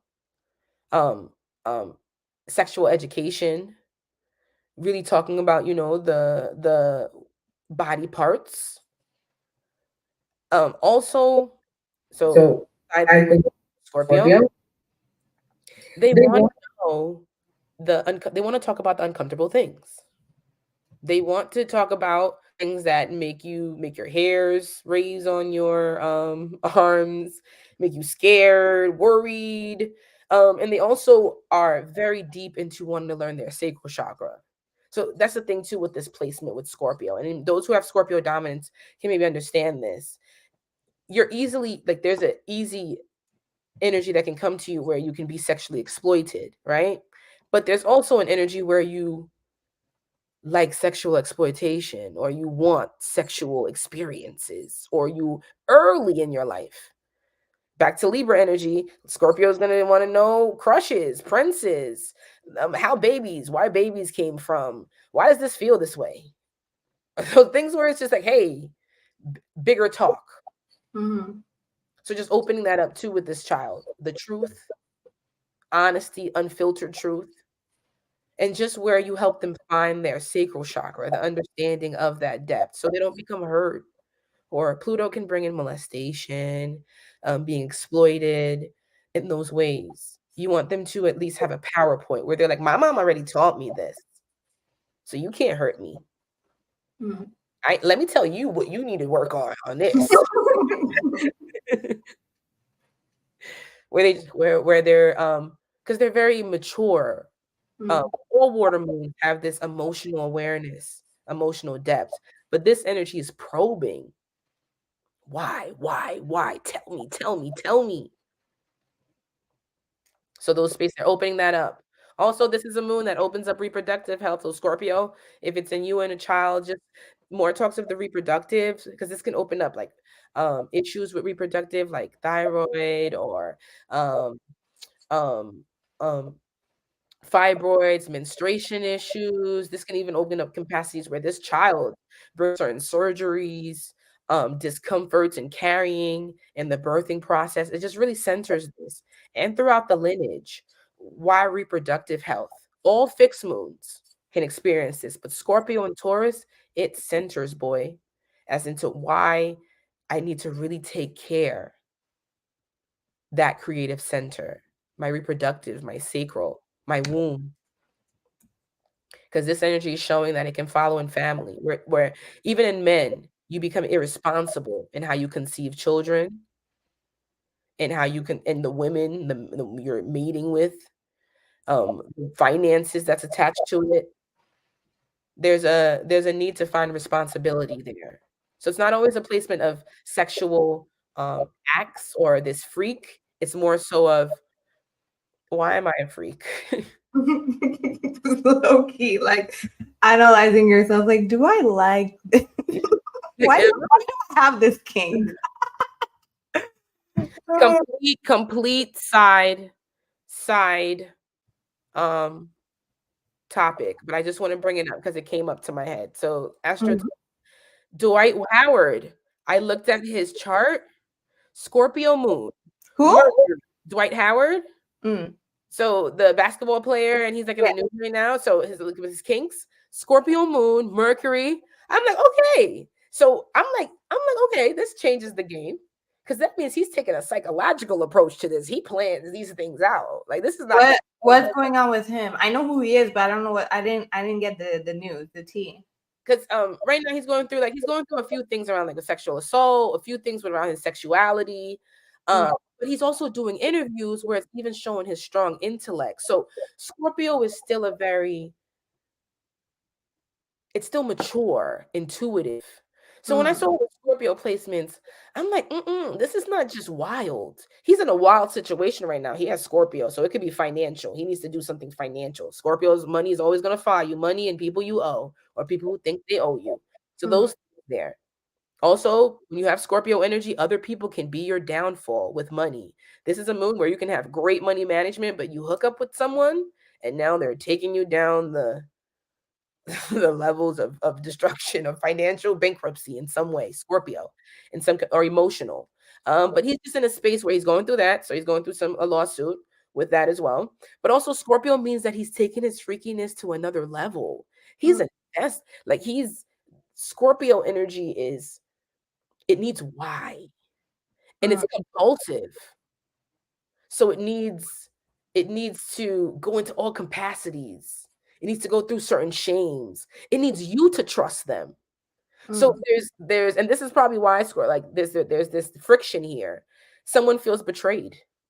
Someone feels like I thought I knew you. You thought you knew me. There's an energy of platonic here. But he's a Sagittarius, so it can be that can also hold on where he's a little random, but he's still a very calculated man. Very calculated man with his Scorpio energy. So there's something where right now he's kicking himself. He's like, fuck, I could have had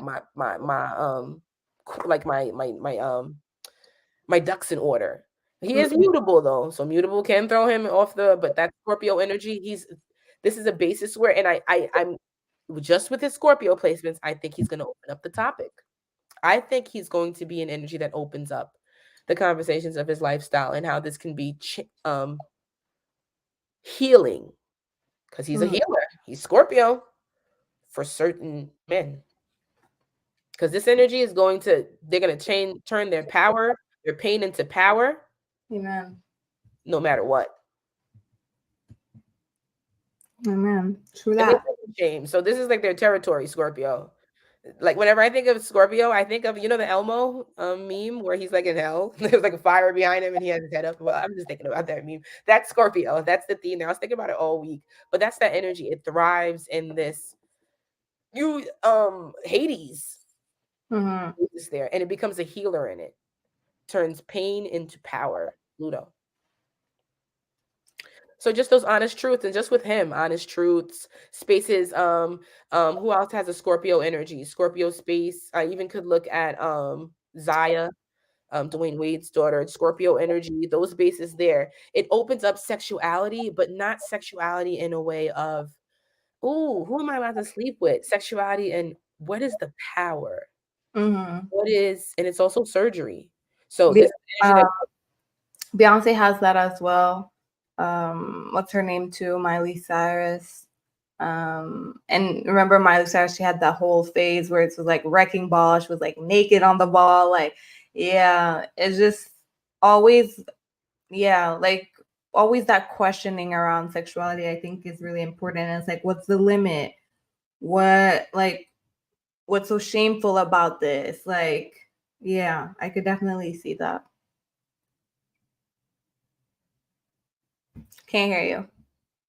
So just opening up the needs when I see these placements, and just with Pluto children, opening up a little sex ed in your own household, opening up spaces where you allow them to dive into investigating their mind and body as well. Since Scorpio is going to be really in tune to that area.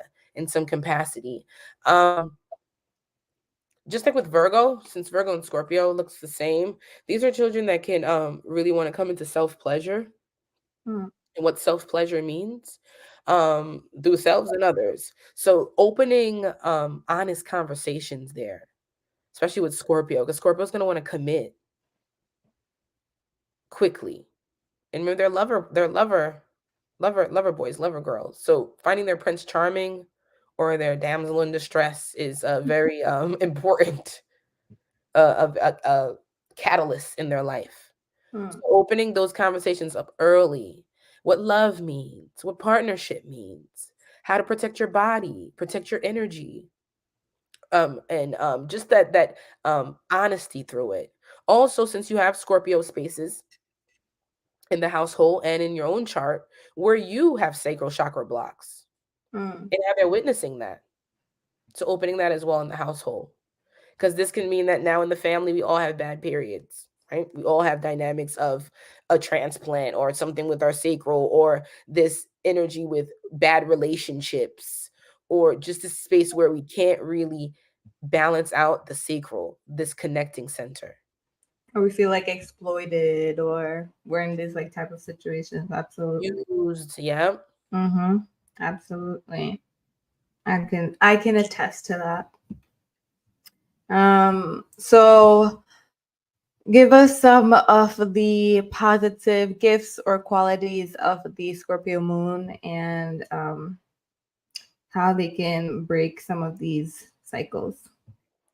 Positive energies with Scorpio moon. Early on, early like I was saying, opening up those harsh or those in-depth conversations. These are also children that can be obsessed with death, the afterlife, in the death house. So there's another strong compulsive mindset in that space as well, or investigative, inquisitive energy in that space as well. So opening up those tough conversations, opening up the love of psychology in the house. They're very close to the energy of Sagittarius. Many of them can have, many times with Scorpio placements, Sagittarius is you can have Sagittarius themes. So family meetings, family, just being where we can talk. And it's a honeymoon, like we spoke before. So this is a that needs to learn resource management. Hold on one second. Where you're breaking up. Can you hear me now? Yeah. So this is another moon that also resource management, because your Taurus is going to need an way for themselves. With Scorpio, you want to help them for themselves and balance it out. That they could be now go and take what you got for them, go give it to someone else, someone that they really like. That's what this energy is. So you got to teach them on I'm willing to share you. We're not hearing you. Mm. It's like breaking up a little bit. Can you hear me now? Yeah, try again. Can you hear me now? You were saying about the opposite to Taurus. That's kind of like where it yeah. So the opposite of Taurus. So Taurus energy, I'm still echoing. I don't know if it's clear. No, maybe mute yourself and like come back. Better now? Not really.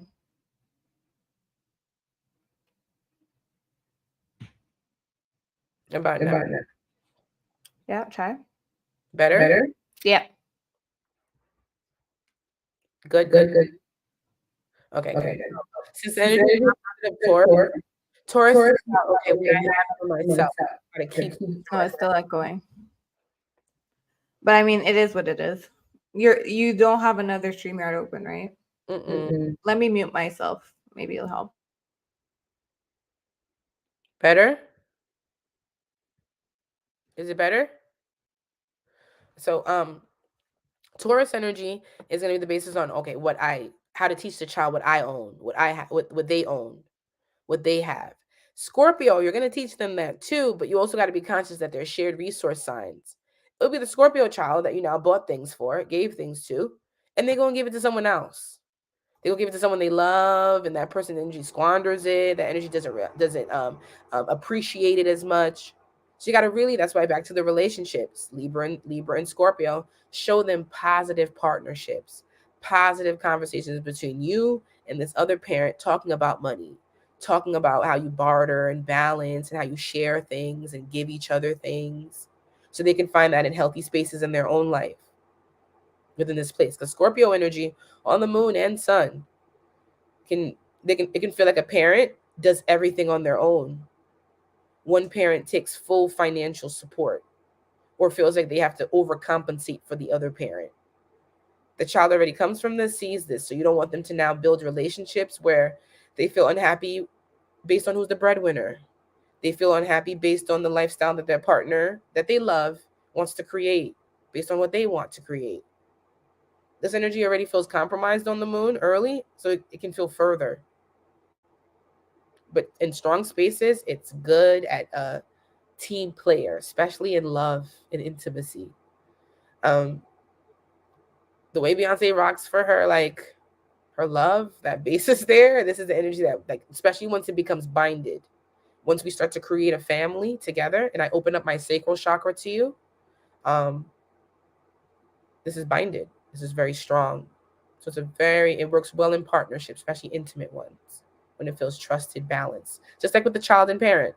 Once the child feels it trusts you, you're honest, you help stabilize it, this kid will be very close. Very, even close, just as close as Taurus, and also helpful, pioneering.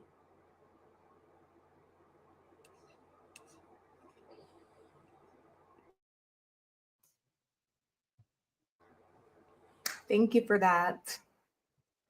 And I agree. We're definitely lover girls and guys. Like you're like earlier, like Libra Scorpio always got someone. Like, that's true. Especially Scorpio. Scorpio is ultimate, right? Kept woman, like, you know, the girls that always got a dude and he's always paying for her shit. So Scorpio.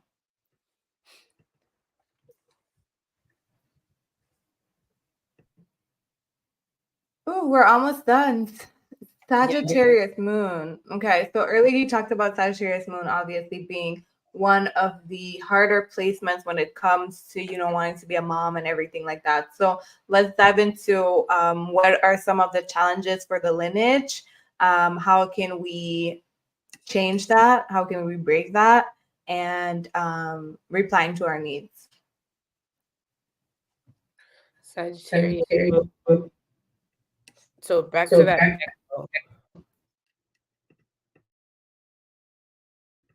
Good now? All right, perfect. So just want to make sure it's not on my end. All right, so since Sagittarius is associated with Jupiter, I'm going to look towards your Jupiter placement to see how we can further define your moon placement, your moon energy. Now, Sagittarius is very similar to Gemini moon. Communication style can be hindered between you and parent. Sagittarius is known to be the truth seeker, blunt, fiery. So this can actually be a moon where it feels like it's very argumentative with a parent. We just never could talk. Before we could even get the words out, our tone is already super sensitive to one another. So that's another thing with having Sagittarius energy and child. Sometimes listen to two things to consider with this energy. Listen to the message, not always the messenger. Also, don't always be so sensitive to the tone of the energy. Really work towards the message as well of this energy, because Sagittarius is huge. Walk it like you talk it. And when you have this placement on the moon, or in your household, it's very important that your children see that your ideas also work your ideas, these especially these grandiose ideas, these grandiose beliefs, or just my perspectives really align with my lifestyle. All mutables need to do that, because they could walk into talking it, but am I walking it? Sagittarius can feel like they're naturally in mentor spaces, holier than thou. They have to be conscious of that. And this moon can feel that with a parent. Religious households can have this type of placement. Military households, spaces where I'm more talked at than talked with. with Sagittarius energy. And it's also immutable, so it can feel like a martyr. And this is a very mature moon. Sag moons can be, since it's getting like close to Cap, that space, these can be known to be older siblings or first out of a set of siblings, even if they're in the middle, a leader in certain capacities. This is also, since it's Jupiterian, living long distant from a parent. Sagittarius can be known to having a parent that lives in another city, another country, a distance. This moon can go through that of themselves, where they can be at periods with their life and within their children, where they're in different countries, cities, not always under one roof with them. That's Sagittarius. There's also a moon, just like with other mutables. Where do I really want to live? Where do I really want to stay? I could move a few times. My perspective change, my environment can change. So this can be a moon where just have to be very conscious on base stability, environment-wise, and how I'm bringing my child into this. I actually tell these moons, if you got to send them to dad's house, send them. Especially until you get yourself right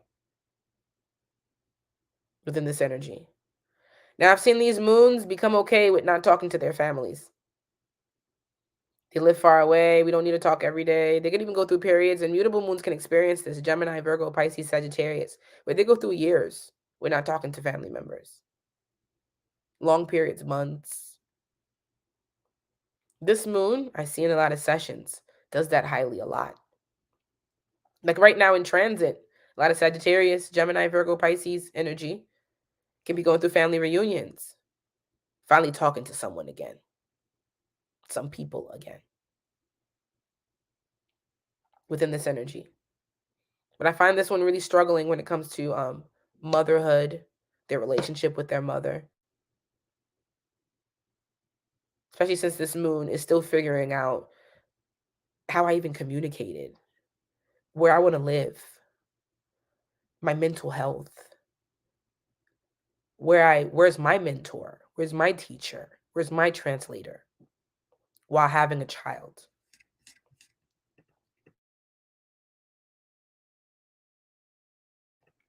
So those spaces there. I'm also going to open up. So looking at this, since Jupiter, and like Gemini energy, these moons can be known, like saying before, to move away. And also these are educational. This is educational energy connected to Sag, just the 9th house. So higher learning, higher thinking, secondary education, graduate, those spaces there. So when you have this moon, you can be the first, just like Gemini energy, to graduate, move, get a certain type of certification, build on a certain skill set. This is a moon that's opening up the horizons, the mindsets, the perspectives, the skill sets of the family. That's why they may have felt really misunderstood early on, because they saw what needed to be changed, what needed to be talked about, what needed to be expanded. That's why I can feel like it was more talked at than talked with this placement. So early on with this placement, since you come from this, don't become that same parent where kids can't talk to you, where you're sensitive to their tone, you're sensitive to their spaces of where they want to, the energy of Jupiter, the judge you. Sagittarius can be a little judgy. They have an opinion on things, the energy here. So this child as well, all mutables. But Sag is going to have that push, that fiery energy. It's another energy that's fire, so they can feel more connected to masculine spaces or fathers. And also, since Jupiter is connected to like our extended family, aunts and uncles, this could be an energy too in your life with having this moon, where you live with your cousins and your uncles at some period in your life, like extended at some basis with this moon. And you find a relatability to that. But this is very important with this moon. And I find this moon one of the most difficult ones with just motherhood and taking in mutable energies, but this moon and Gemini moon. So how do we help the Sagittarius moon child? Sagittarius moon energy, helping them know that they are not always in a space of being the mentor, that there's also, and when I say mentor, why why do I have to have the higher thinking? Why do I have to see the bigger picture? That basis there. It's also a moon that's mutable, not putting in the positions where they're martyrs. I see a lot with this moon when they felt like they had to do everything for their mother. They had to just, Sagittarius, Jupiter, another placement. Even in sons, where they're another theme of being my mother's husband. That kind of basis with this moon or partner with this mutable energy. It's a very mature energy of mutable.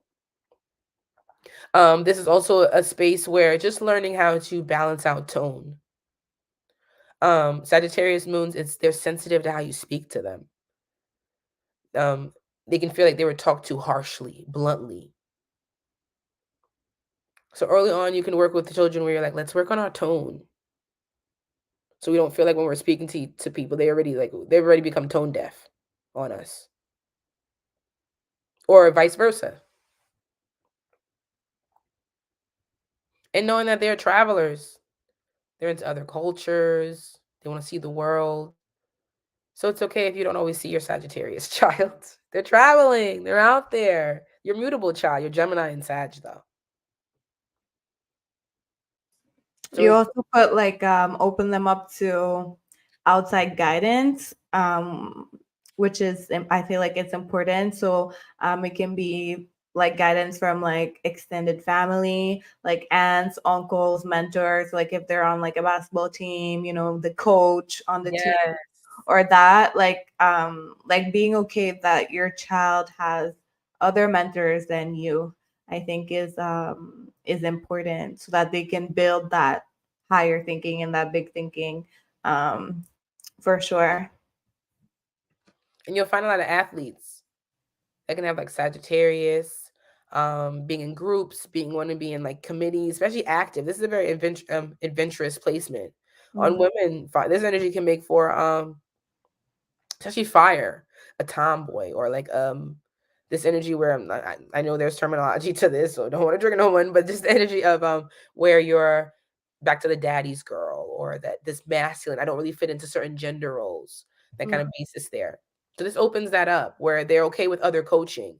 And this is a moon that I've seen a lot where they're really cool with either their aunts or uncles.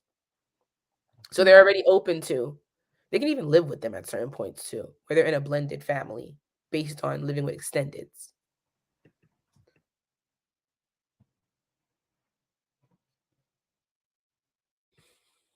So they're strong in that.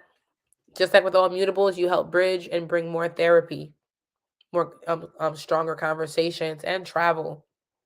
Your Gemini and Sagittarius kids will pull you out into a city, country, area that you never thought you would step foot in. They can do that to you, children. Especially if you're like, I haven't talking to you. I need to freaking see you.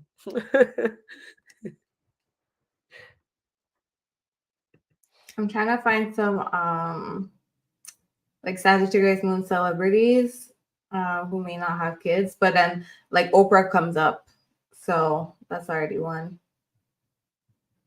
Oprah energy. I'm going to check again with Tiffany.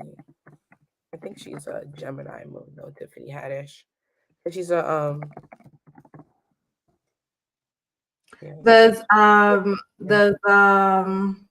Naomi Campbell has any kids? well, I think she just had one. Okay. Yeah, in her 50s, she just had one. Okay, so she's like she's a Sagittarius moon as well. And she has a Gemini. She also has a Gemini sun. I think she has Gemini energy as well. So it just shows that, and even just looking at traveling, all of that. And with mutable energy, you can start young, like where you start something since young adulthood, teen years. And how does this really fit in? Another thing too, since she's mutable, where would be too much criticism around having a child at this moment. And also with mutable, maybe it's happened already, but oopsies, bad timing. That could be another thing that really just hinders mutable energy. I need the right timing, the perfect moment. So Saturn and Pisces pushed her. The nodes in Gemini pushed her to really open this up in her life. So recently. Crazy. Crazy. Hold on. Just looking at the comments a little bit. Yeah, someone said she had a baby in her 50s, likely by surrogate. Interesting. Very interesting. Okay, we good for Sagittarius? Good for Sag. So let's move to Capricorn. Okay. So another fall, another detriment. So talk to us about Capricorn moon, especially especially when it comes to the lineage. What are some of the lessons for the Capricorn moon lineage? So the energy of the lineage, this is just like with Cancer moon. This can be a specific grandchild, granddaughter, grandson, first, even if it's just on one side. But this owns some a hierarchy, just like with the Cancer energy when it comes to the lineage. They're also trying to figure out who I am, and also where I come from. Since it's the IC versus the MC, since they're associated with that, especially with Capricorn energy. Now these are natural old souls. I like to say Saturns are the real generational curse breakers, cardinals in general, but Saturn brings in this theme of I need to change the history. I will, because Saturn also on this placement can feel where you need to denounce or feel like I no longer subscribe to my culture in ways. Why do we need to make the culture more progressive? So these children do that. This could be Capricorn moon children can come about when you're getting your first real job, your first house, your first place outside of your parents' home. This could put you in a space too where they open up more diversity in your life, especially as we move into Capricorn and Aquarius. These children open up progression. They also can feel parentified because these placements, like that, since they're connected to their grandparents, they can see how your grandparents or hear from your parents how you still need to grow up. So like with Cancer energy, they have to see you own your own things, have your own home, see this maturity in you, so they don't feel like they have to go to your parent for you. Cardinal, especially Cancer and Capricorn, since it could be this affinity already with grandparent energies, elder energies. Now, this is an energy where when if you were to Google it, it would say negative, bad. Your mother hates you, and this can happen in certain capacities since it's Saturn. It's restrictive, but the moon still loves Earth. It likes it here. So I'm always pushing the space where Virgo and Capricorn still does something to the moon, where it feels balanced. Earth, moon likes Earth. It likes something practical, grounding. Capricorn energies within this space can show a very ambitious mother. A mother, Capricorn moons can also see their mothers grow. They watch their mothers go from irresponsible to very responsible. These are moons that can actually see their mothers progress in life, like graduate, do things where like I look even though we grew up together, I can still look up to you within this space. Yes, there can be restriction because this is still a Saturn moon. So this moon can still come from mothers who experience depression within pregnancy, postpartum, themes of restriction within pregnancy. There's also a moon that can feel like since this energy comes from like a first grandchild, or can come from a dominant space, fear, having the child in fear in ways when you have Capricorn, because I'm the first one to build the next generation. Am I doing it right? Is this the right way?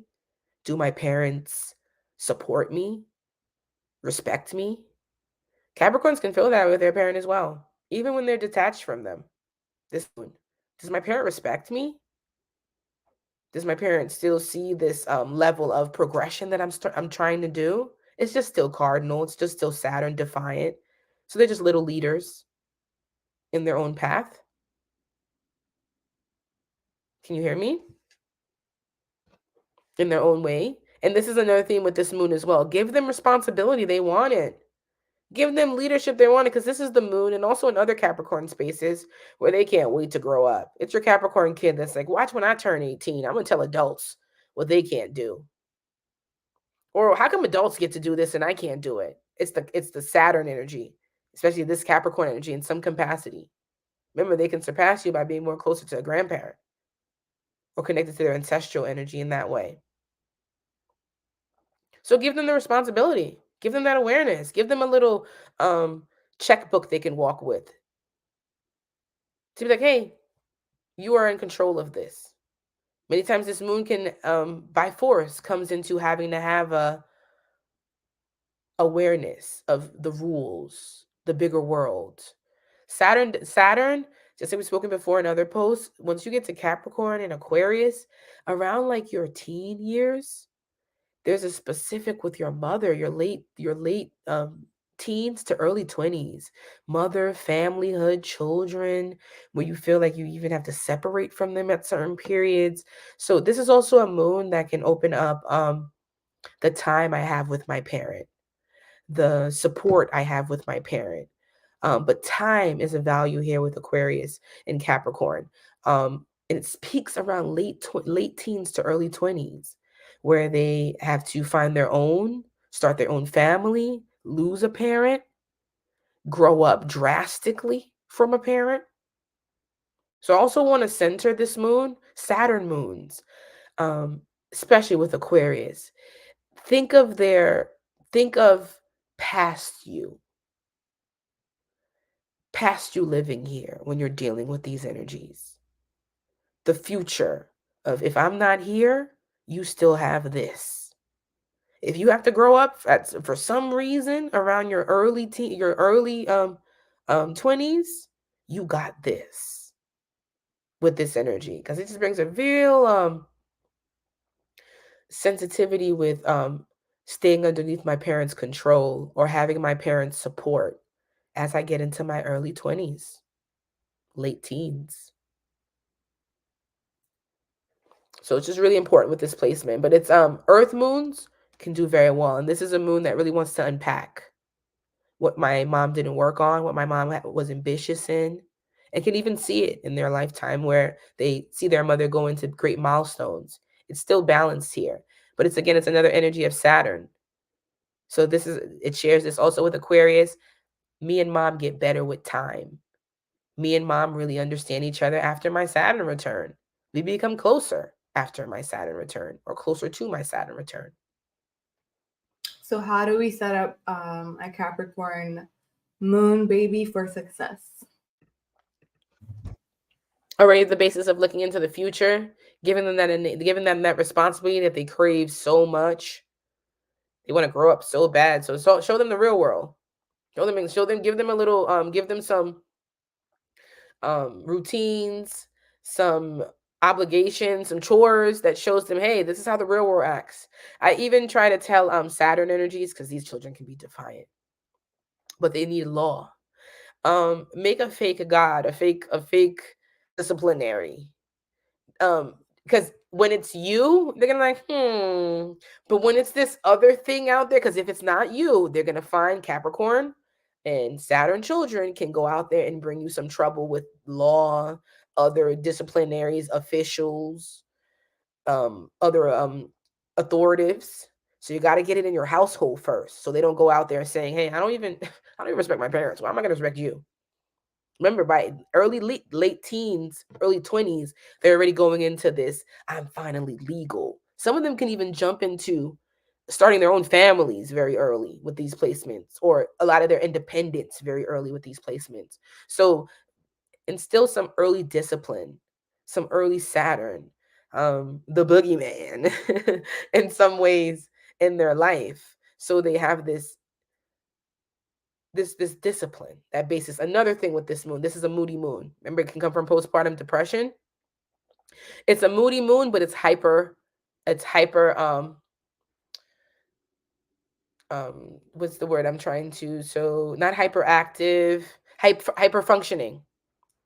So because all cardinal moons, work, ambition, ambition, ambition. This is one of those moons where even when they're depressed, they're high functioning. Work, more, future thinking, which can make them moody, irritable, and depressed. So it's very so even back to what we were saying before, helping them instill early on, I got the future for you. Relax, live now. Benjamin Button energy here, old souls, letting them know that, hey, or letting them see early on, let me assist you into this future that you seek so much, this elder. So you don't feel like when you get there, you sabotage your childhood. And again, with the other things that we talked about, with it connecting with watching your parent grow, how that can, like, your childhood was a little bit compromised. So early on, letting them know that the future is balanced out, and where they can be moody when they don't see the future actualizing the way they want it to be. So patience is important with this child. All cardinals. Amen. Aquarius, it's your time. Thank you for all of the late moon signs who are like still here with us, still trying to get to their moon.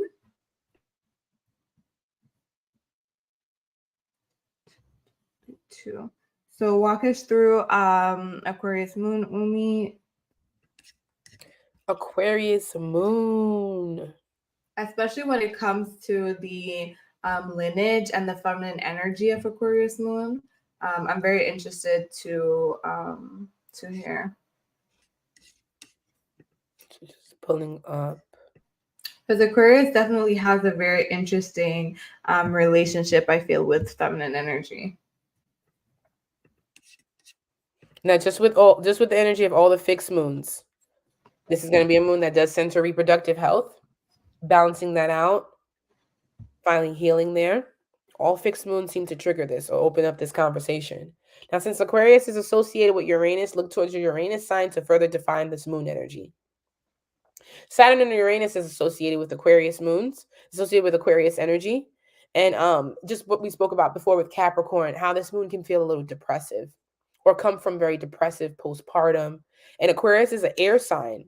So where Aquarius moons, mothers, or if they have children within these signs, can feel like they didn't have the right support systems, the right groups, the right resources when they were having this child.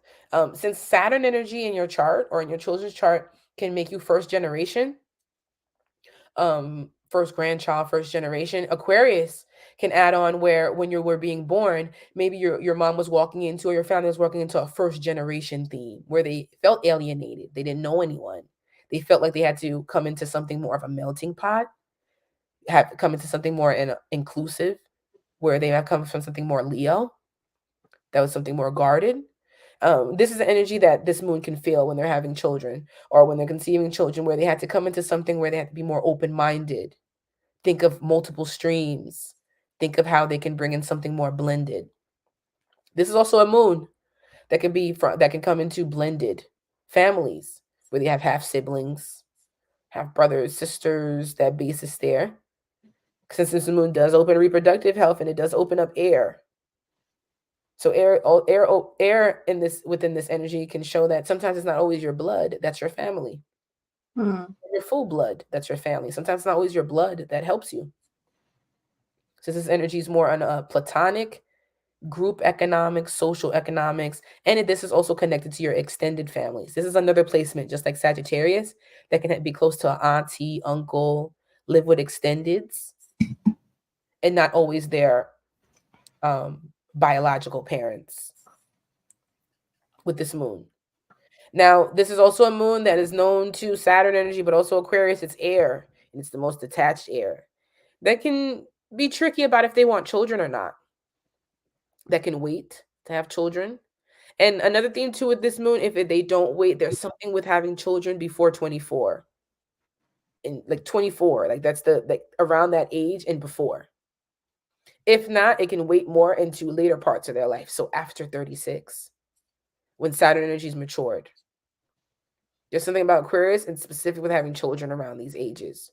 Especially if you have in other placements that can be aspected through transits. But this is actually a moon that's known to opt out, be the auntie, the rich auntie. Be the auntie, be part of other people's support systems, villages. And even when they do have children, these are moons that I see where their children's kids, their children's friends can like them more than their own kids. Where their nieces and nephews can like them more than their own kids. this energy, Aquarius space, because it is a theme that can be detached with a parent, and these moons can be also specific and losing a parent or having this big shift with parent young. So that energy here within this space. Also, Aquarius can bring that blended theme. So, not really being connected to biological, since it could be so like spread out in spaces. So having to connect to more friends, having to connect to more of my social networks with this moon. And this is a moon that processes their emotions. I mean, mentally processes the emotions, not feels it. And I find that with this moon, it can be dull with their feelings, like or they need to bounce their feelings off their group environments. They don't feel it. It's based on their environments and the tone of the environment and how now they process feelings. So there could be a deep detachment with their own feelings with this moon. It's you have to ask them a few times how they feel. Do they feel? Sometimes they could jump back to you and be like, how do you feel? Or I don't feel. What do you mean? Yeah. Totally. Like, ask a couple times, like, how do you feel? How do you feel? How do you feel about this? How do you feel? So I'm dating an Aquarius moon, so it's definitely this. I purposely ask the question like every single day. How are you feeling today? What do you mean, same? Oh yeah, nothing happened today?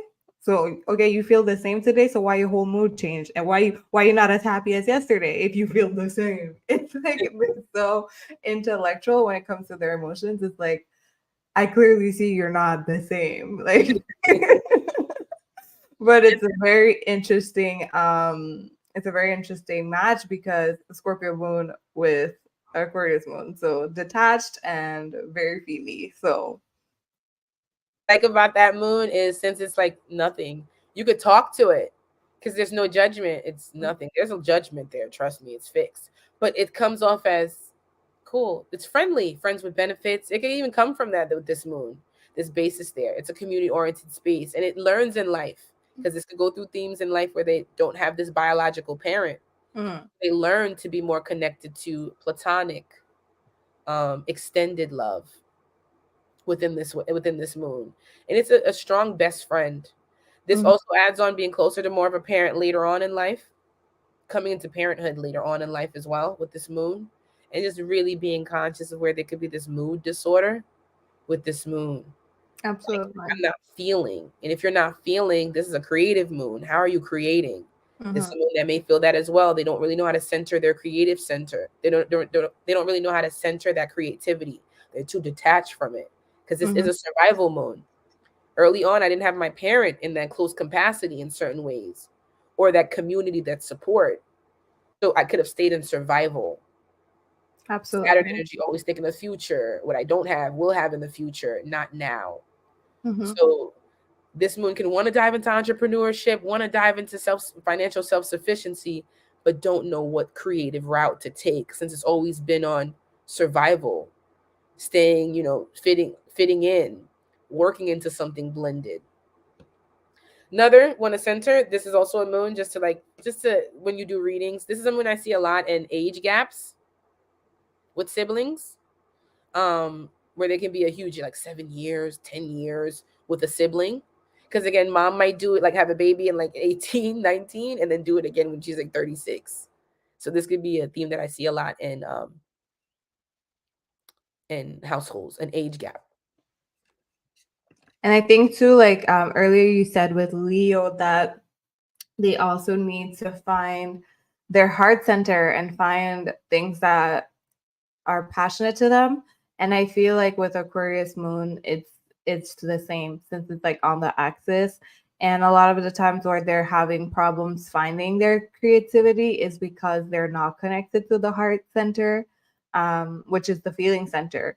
So I feel like that's something I'm always preaching to all of my Aquarius moons in my life. It's like you need to allow yourself to feel. You need to allow yourself to feel passionate about something. They could be very like so detached where it's like, what do you think about doing this? What do you think about doing that? it's like, no, you need to let yourself get excited, let yourself get passionate, let yourself like get immersed into something so that you can have this compass of like where I want to go. If everything resonates at the same frequency for you, how do you even choose? um yeah. It's really detached from a parent, and since Taurus and Leo can feel like they're an extension or so enmeshed with a parent, Aquarius moons can feel like I didn't even have certain people teach me things to even be creative, to even have that sense of self awareness or stability in that way. I could have since about mid teens to late teens already was in spaces where I had to fend for myself, where I was ready to oddball out, trying to fit into someone else's world. Especially since these signs can be first generations. So that's why they can not really know how to center their creative. Um, and they can just be well at looking at other people's creativity because they grew up in spaces where they had to fit into other people's worlds and Mm-hmm. blend in and being a chameleon, and that could be their thing, where Mm-hmm. they know how to be chameleons and stay diverse. Know that people know the people from the lower ends, or maybe at this part of life, and know people from other parts of life as well. A chameleon energy. I see this placement in a lot in people who are shapeshifters, but socially. It's the Aquarius that won't be afraid to be in rooms that people don't look like them, can even be in that. They also feel weird within their culture a Mm-hmm. lot with this placement. First generation, but also first to take a, maybe they're oddball outs in ways, trying to build their own. Yeah. Alternative approach. Yeah. Like totally alt, like totally my boo. I love alt guys. So most definitely. It's like you're part of your culture, so like you're Jamaican, but like you into other things too, like Asian culture, this, that. So it's like it's very different from, the people you grew up around. So absolutely. You even open the themes of that family. Since it's blended, you're alt. Mm. Even with Aquarius, you're gonna feel like your family has a very alternative way of looking at it. Even if it's just same, but there's an age gap or Hmm. things where it's like not normal or not typical. Not typical. Absolutely. So, how can we set up our little Aquarius moon baby for success in this world? I always, with all Aquarius placements, there seems to be with Uranus, since it's connected to this, once these dominants hit 16, it's about 16 years old, and it picks up around 18. I'm gonna open up 16 because we need that Saturn energy to be developed. So that's the second Saturn opposition around 14 to 16. But as it moves to 19, Aquarius placements seem to hit that psychosis. They hit a point where, who's my friends? Where do I fit in? So whenever I see Aquarius placements and dominance, these children are very sensitive between the ages of 19 to 24 years old. Since they're a resource sign, build a savings for them. Show them longevity of emergency funding, emergency saving, having resources, because it seems to be very triggered when they have their Uranus transit, since they're Uranus connected.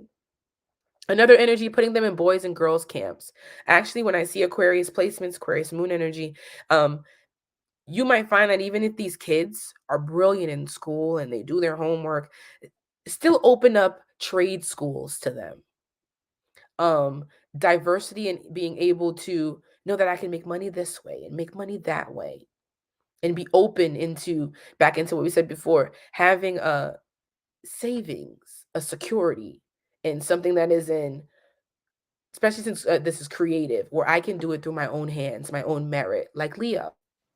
Mm-hmm. Aquarius is into those themes there, but it's 11th house is big about long-term savings, long-term investments, and Aquarius can really feel like they struggle with keeping emergency funding, since they can go through periods, especially as we get to Piscean and Aquarius. These signs are like can be more likely to experience homelessness, displacement, um, even if they have homes to go to, feeling alienated in those spaces and not wanting to go home. So even taking more of a nomad or a couch surfer in their within their own lives, And it seems to peak around their late teens. So early on with that. And what's good with putting them in communities, at least you know if they're not coming home, the environments and the organizations that you open them up to. So you know where they could possibly be. Because this also opens up extended support systems for you with these children. You're gonna need a village with Aquarius children. You're gonna need a village. Go ahead. No, I was just letting you know that with these energies, you're just gonna need a village. No, I was just affirming you with when you said like giving them those extended support systems, which is basically what they need, because mom carried them when she didn't feel like she had extended, when she didn't feel like she had support systems, where she felt alienated, where she lacked community. So if you're that type of moon, just making sure that you create safety and community for your kids. Yeah, especially that safety long term. And just since this energy is Saturn, just in case I'm not here, I'm not around. And you have to be around blended families. You have to be around spaces where you feel like you're an oddball out, that I still have this secured for you. Because this moon actually brings stories here with parents and losing them young, changes in their health young, them needing stability or needing your assistance young with this energy, because it peaks at 19. Super informative. I love this one. Last but not least, my Pisces babies. Thank you guys so freaking much for making it all the way here. Yay, we did it. I'm grateful. So talk to us about Pisces energy, the moon here. Does the moon like to be in Pisces? I don't know if it's one of those signs where it's good or bad. So talk to us about the lineage of the Pisces moon and how we can help set up a Pisces moon to be successful in this world. Now, since Pisces is associated with Neptune, look towards your Neptune sign to further define your moon placement. Also, it's connected to Jupiter, sub-ruler, so look at that as well to further define this placement as well. Now, Pisces is associated with the 12th house. So the 12th house is our shadow, the illusion, spaces we can't see within ourselves. It's like what we can't see behind our back would be this basis there, or how we may need to, we can't always define our dreams. Is illusion spaces. So when you have Piscean moon, there could be a parent that you don't know. They're an illusion. There's a veil. I'm not always in direct contact with you, or you don't always see me as clearly. There's also a placement that can be associated with institutions, since Neptune is associated with that. So there's going to be a placement where you actually can be susceptible to a sick parent, a parent who may have certain vices, and also other institutions with Pisceans. 12th house is also military spaces, isolated settings in that, religious settings, spaces where you go to live a little off grid. So there could also be a placement with this moon where you might have a parent that lives foreign, lives long distance, just like Sagittarius, or lives a lifestyle that's secluded, a monk, military, and also 12th house and prison, hospitals, rehabs, those themes as well with this moon. This is also a moon that's mutable, so it's also a surprise baby. It's also a surprise baby, and also Venus is exalted in certain ways with the moon. Surprise, but also this is a dream come true, dream baby as well. This is also a baby that can be I never believed this can happen. I never believed that this is something that I never thought could happen to me. Miracle baby. Miracle baby. Yes. A dream come true baby is this energy as well. Let me open. Now, like all mutable moons, got to be conscious of having this moon in when it's still, yes, a miracle, but also still can come from spontaneous, within travels, or young love. Being aware, just like with Virgo, where you can be a critical parent, where you can, but since there's Piscean here, where you're only critical because you can't see the child clearly, because the child didn't come clearly in your life. Just like Virgo, this placement can have a parent that has the boundary themes as well. It can go from extremely being codependent, like no boundaries, to super avoidant. That basis there. And this could be because of the institutions that could be associated with this. Now, this is also Piscean energy. Piscean Venus is exalted here. So just like Taurus, Pisces moons seem to receive a lot too.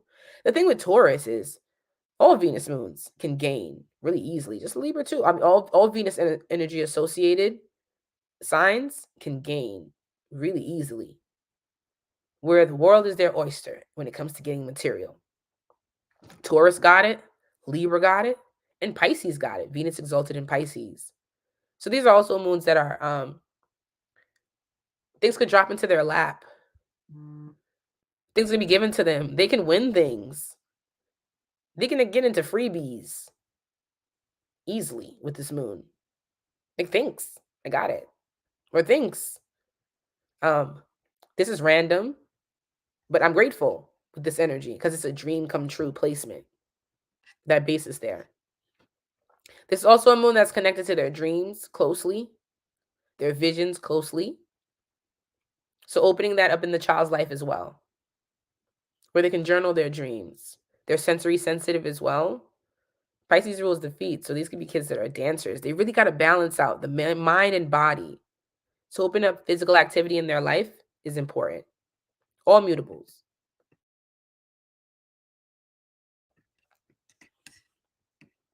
So just looking at the bases and the notes. Now there's a deep wisdom with this moon. All water signs have deep wisdom since there's an emotional depth with these placements. There's also a death house. It rules our afterlife. Just with all water signs, our afterlife, and like with Cancer, with Scorpio, so 4th house, 8th house, and 12th house, Pisces. All of them rule afterlife energy, death houses, spaces where we can't see, themes where we want to investigate even though we can't see them and we may not have them in physical contact, in physical spaces, but we want to know. And there's an emotional depth here. In this placement, there's an emotional depth, but in dream world. So you got to be conscious of this placement, just like with the opposite of Virgo, where they're not worriers. This could be a dream come true moon and a miracle baby, because mom could have been a worrier. Will this ever happen to me? So you don't want to push this into the child, just like with Virgo, where you worry them, where you have these grandiose beliefs, superstitions, spaces where you feel like they need to feel, they might become institutionalized in thinking as well with this placement. I also want to just be open to, with Piscean energy, bringing these children by water, but then become comfortable with water. I actually think it's important when I have children with water placements, tell them to go take a shower, go take a nice bath, go calm down, go soak your feet, go let the energy cool you out. And Piscean energies could really become intuitive with water, keeping fish in the house, a water vase, with all water signs, balancing out the tides. Piscean needs to balance out the tides in their sleeping life, dream life, imagination life. Since having mutable energy on the moon does bring in close to institutions. Mutables can be afraid to lose their mind, but sometimes have to lose their shit, right? Mercury retrograde energy, mutable.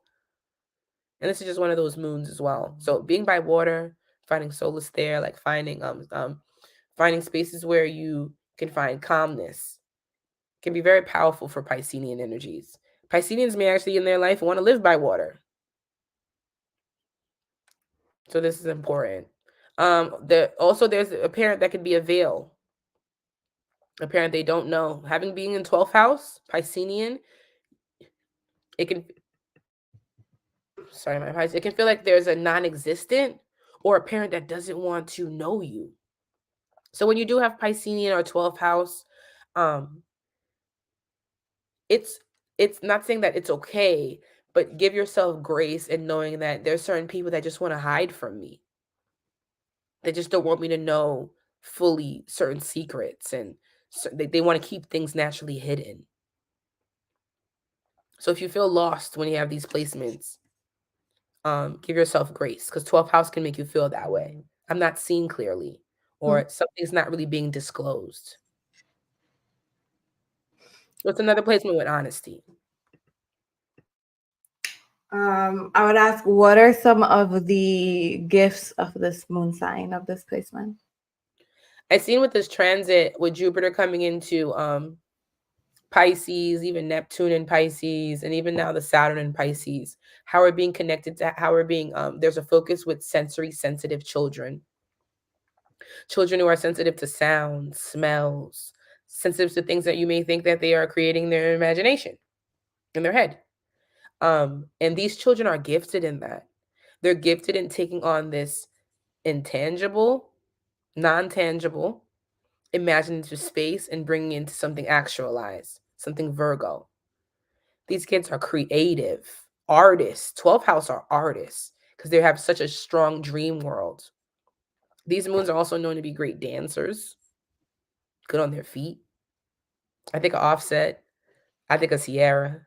I think of Michael Jackson. Really good because they're like, my head, I'm doing flips. In my head, I'm doing somersaults. And even if I think of Erykah Badu or Jhené Aiko with this moon, there's still a basis of body, this meditation and making my mind meet body base here. So these energies are really powerful in that. And when you and with the transits of Piscean, autism, sensory sensitive, spectrum, these children or having Piscean 12th house can be really connected to that. So with Piscean, watch their gestures, their movements, their jitteriness, all mutables. But these kids are really intuitive. It's already water. So these energies, they'll see with your nervousness and they'll start to react to it. So Piscean children, they're very big on, you're coming into my closet. You're coming into where I do a lot of undoing, thinking, where I want to drop the veil on things. So when you come in here, we're going to do some dropping the veil. I'm going to be very conscious of your gestures, your mannerisms, your shadow work. So those spaces as well. So someone says, how do you help a Pisces moon not to be afraid of the dark? The veil is too thin with them. Now, with this energy, how would it open up the 12th house? Because it's a house where you first have to be scared. You have to be. It's a fear because it's the next energy after it. It's Aries, where you stand up to it. So with this Piscean energy, with being in the 12th house, it opens up us honesty since Jupiter is home here. Honesty. It opens up even mutable, where practice makes perfect. Virgo opposition. So we might have to try this a few times. We're working on with the dark until we get a habit in this, but we got to build habit. Mutable children, they're going to remind you, Mom, we did this on Monday, Tuesday, Wednesday. Why did you stop doing it on Thursday? Because if you stop doing it on Thursday, I'm not going to be as motivated to do it again if you keep quitting. So that's going to be another thing too with having Piscean energy. They have to become comfortable and find a habit on dealing with their shadow work. It can't just be random. It has to be things where like, all right, remember, let's talk about the things that are a little scary, or let's open that up. 12th house energy. And that's for all water. They want to dive into whys in the depths of feelings. But with Piscean, it needs habit, mutable. Practice makes perfect. Habit builds commitment. Consistency builds commitment. So those themes with that. Whereas Scorpio, full-fledged. They're like, okay, bring me to the dark, bring me to the dark, bring me, do it. That's the Scorpio energy. That basis there. Or I'm already dark, that theme. Pisceans, they need to build habit. And I think something you said too earlier was to stay away from like any like fear or guilt tactics or like religious like tactics, like you're saying, like, you know, like the fear of God into them. That was like for Capricorn, but not for Pisces. Like anything that has to do with fear, just be super cautious. Like I have a 12th house placement, And like I was telling Umi earlier, like the fear of losing your mind when you have 12th house and like Pisces placements is so fucking real. And the whole like being scared of the dark, like I've been there, you know. So I have little night lights. So I do sleep in the dark, but you know, if there's a time where I'm like super uncomfortable, there's like just a little glowing thing in the corner that's like I know it's there. So there's just like some comfort, like some comfort there. So just slowly, maybe just bringing your child out of that, because I know, like with me, like I had caregivers that were like, "Oh, we don't give a fuck. Like we don't care. We're just gonna put you in the dark," and that was so freaking scary and traumatizing for me because I was seeing a bunch of shit in that dark. Like I'm telling you, like I was seeing so much in that dark, and it was so scary for me, and I couldn't fall asleep. So please don't do that. Please don't do that. The consistency of it is important. So every night, we're talking about that nightlight, and these children are sensitive to their sensories. So they're going to remind you, we didn't do this yesterday, or this is what wasn't the sound we use. This wasn't the texture that we've been using for the past week. So they need to build habit in things, and as soon as they get used to it, that's what all mutables. It now becomes less of a fear because they are the energy of adapting. They have to become adaptable to things, to not be Yeah. afraid of like, oh, I do this all the time. I can't be scared. Mm-hmm. No, absolutely. Now I'm like, I'm totally chill to sleep and stuff like that. Like in the beginning, same thing. My boyfriend was very understanding. He was like, "Why do you have like a little glowy thing in the corner?" I was like, "Listen, it's important for the times where I wake up and like I just need to know where I'm at." I feel like we just wake up and then you're like in full dark. It's like so terrifying to me sometimes. So but now like just by having that support and adapting, it's like totally okay now. So yeah, I agree with you. Sounds good. So, oh my God, we are at the end. What the hell? This is Yeah. 3 hours. We did that. Three whole freaking hours. Like, this is a whole masterclass. This is a whole freaking masterclass on the moon signs. I love it. I love it.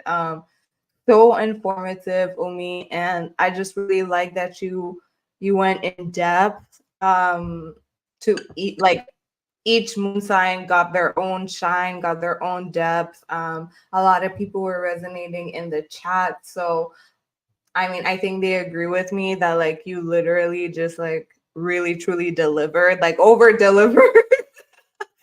Like, what time is it over here? It's like 1:30 in the morning. 1:30 in the morning. We had everyone waiting, trying to get my things in order, even with now my throat. But I was like, I'm gonna do this. I'm a champ.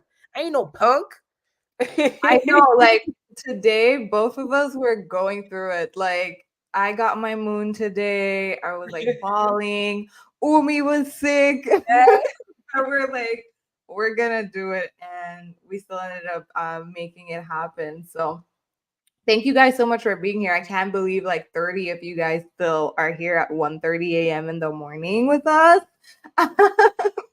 So happy. I saw like 2-3 questions that I'm going to just pull up for you, Umi, for us to like close this off. So someone says,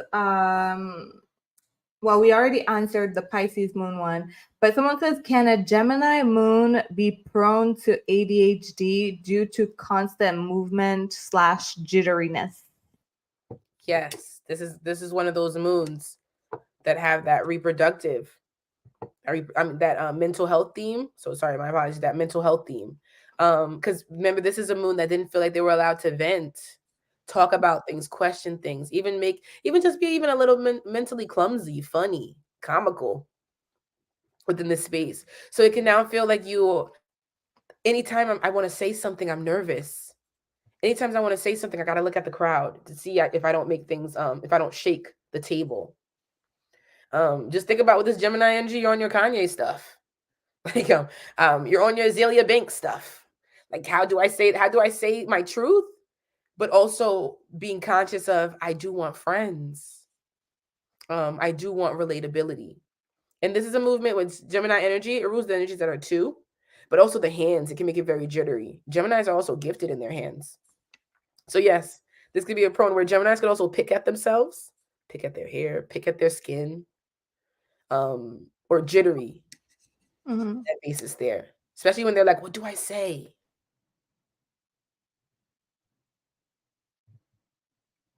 I'm just checking if there's any other questions, but you've definitely talked about that too, and even during this live and even before, like mutables being like highly susceptible to being on the spectrum and ADHD, like absolutely. Like me, I'm neurodiverse, so absolutely, I feel that, and I have a lot of mutable energy as well.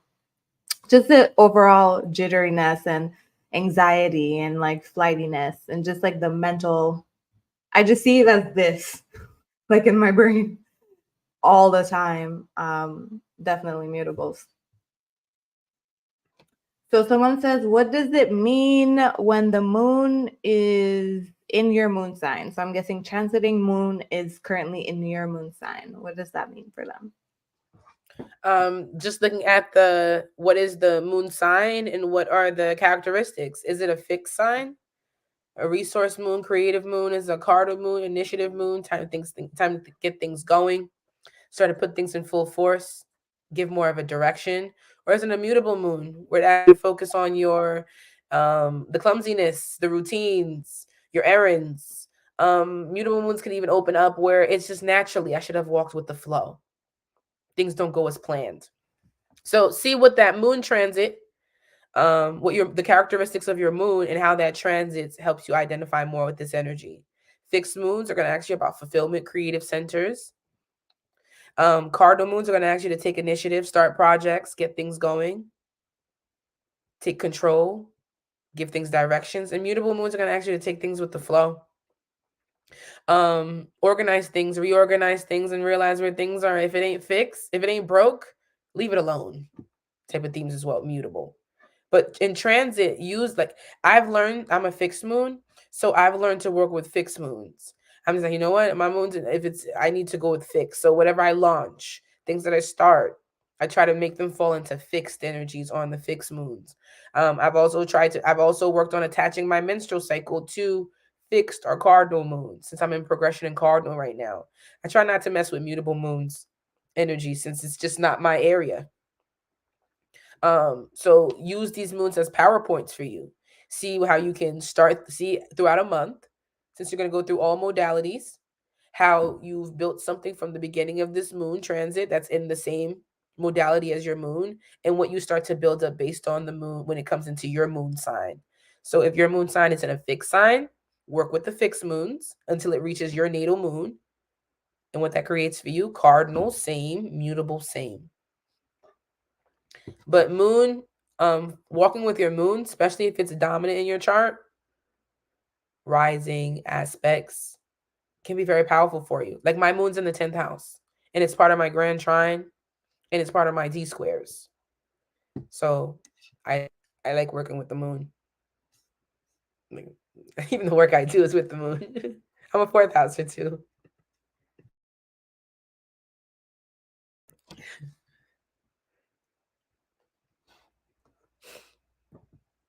Shout outs to y'all. Yo, I appreciate y'all so much, man.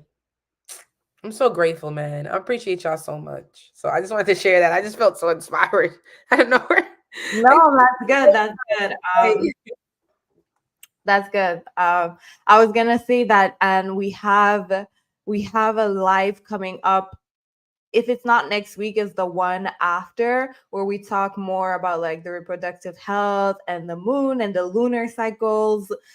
So I'm giving you guys a little sneak peek, but we're talking about the lunar cycles and our periods and the moons. So like this Scorpio season, we really wanted to do it for the girlies, where we're talking reproductive health, sexual health, pussy power, which is coming up next week. And like the moon sign and our relationships with our moon and our feminine energy and our mom. So this is what we have planned for Scorpio season so far. So I love that, this one already went so well, but we have so much more coming. So just remember, we're always here every Thursday between 9 and 10.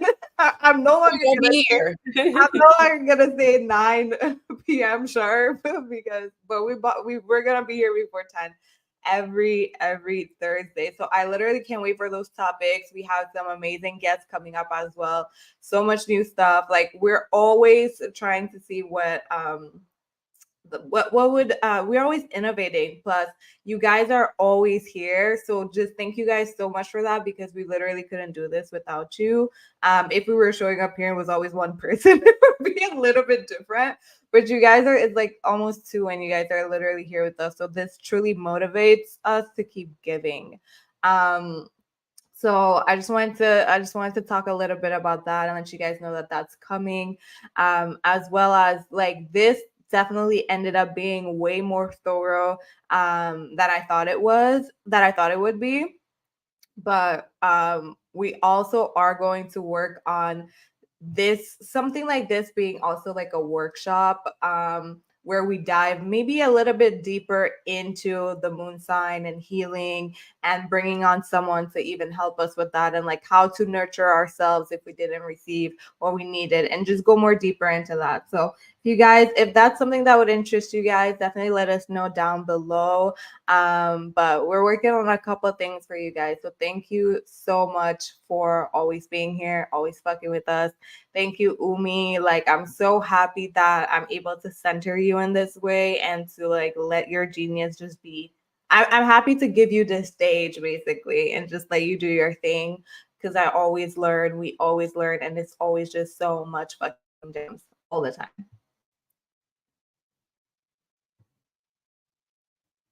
As always, thank you so much for allowing me to be on this space. Thank you to the Growth Project. We've been rocking out all summer, going strong, going hard. So I'm always gonna let you know that I'm grateful for you allowing me to be here, and also you pushing me. You put me on my toes, girl. You get me going. You get me going. Your questions are phenomenal.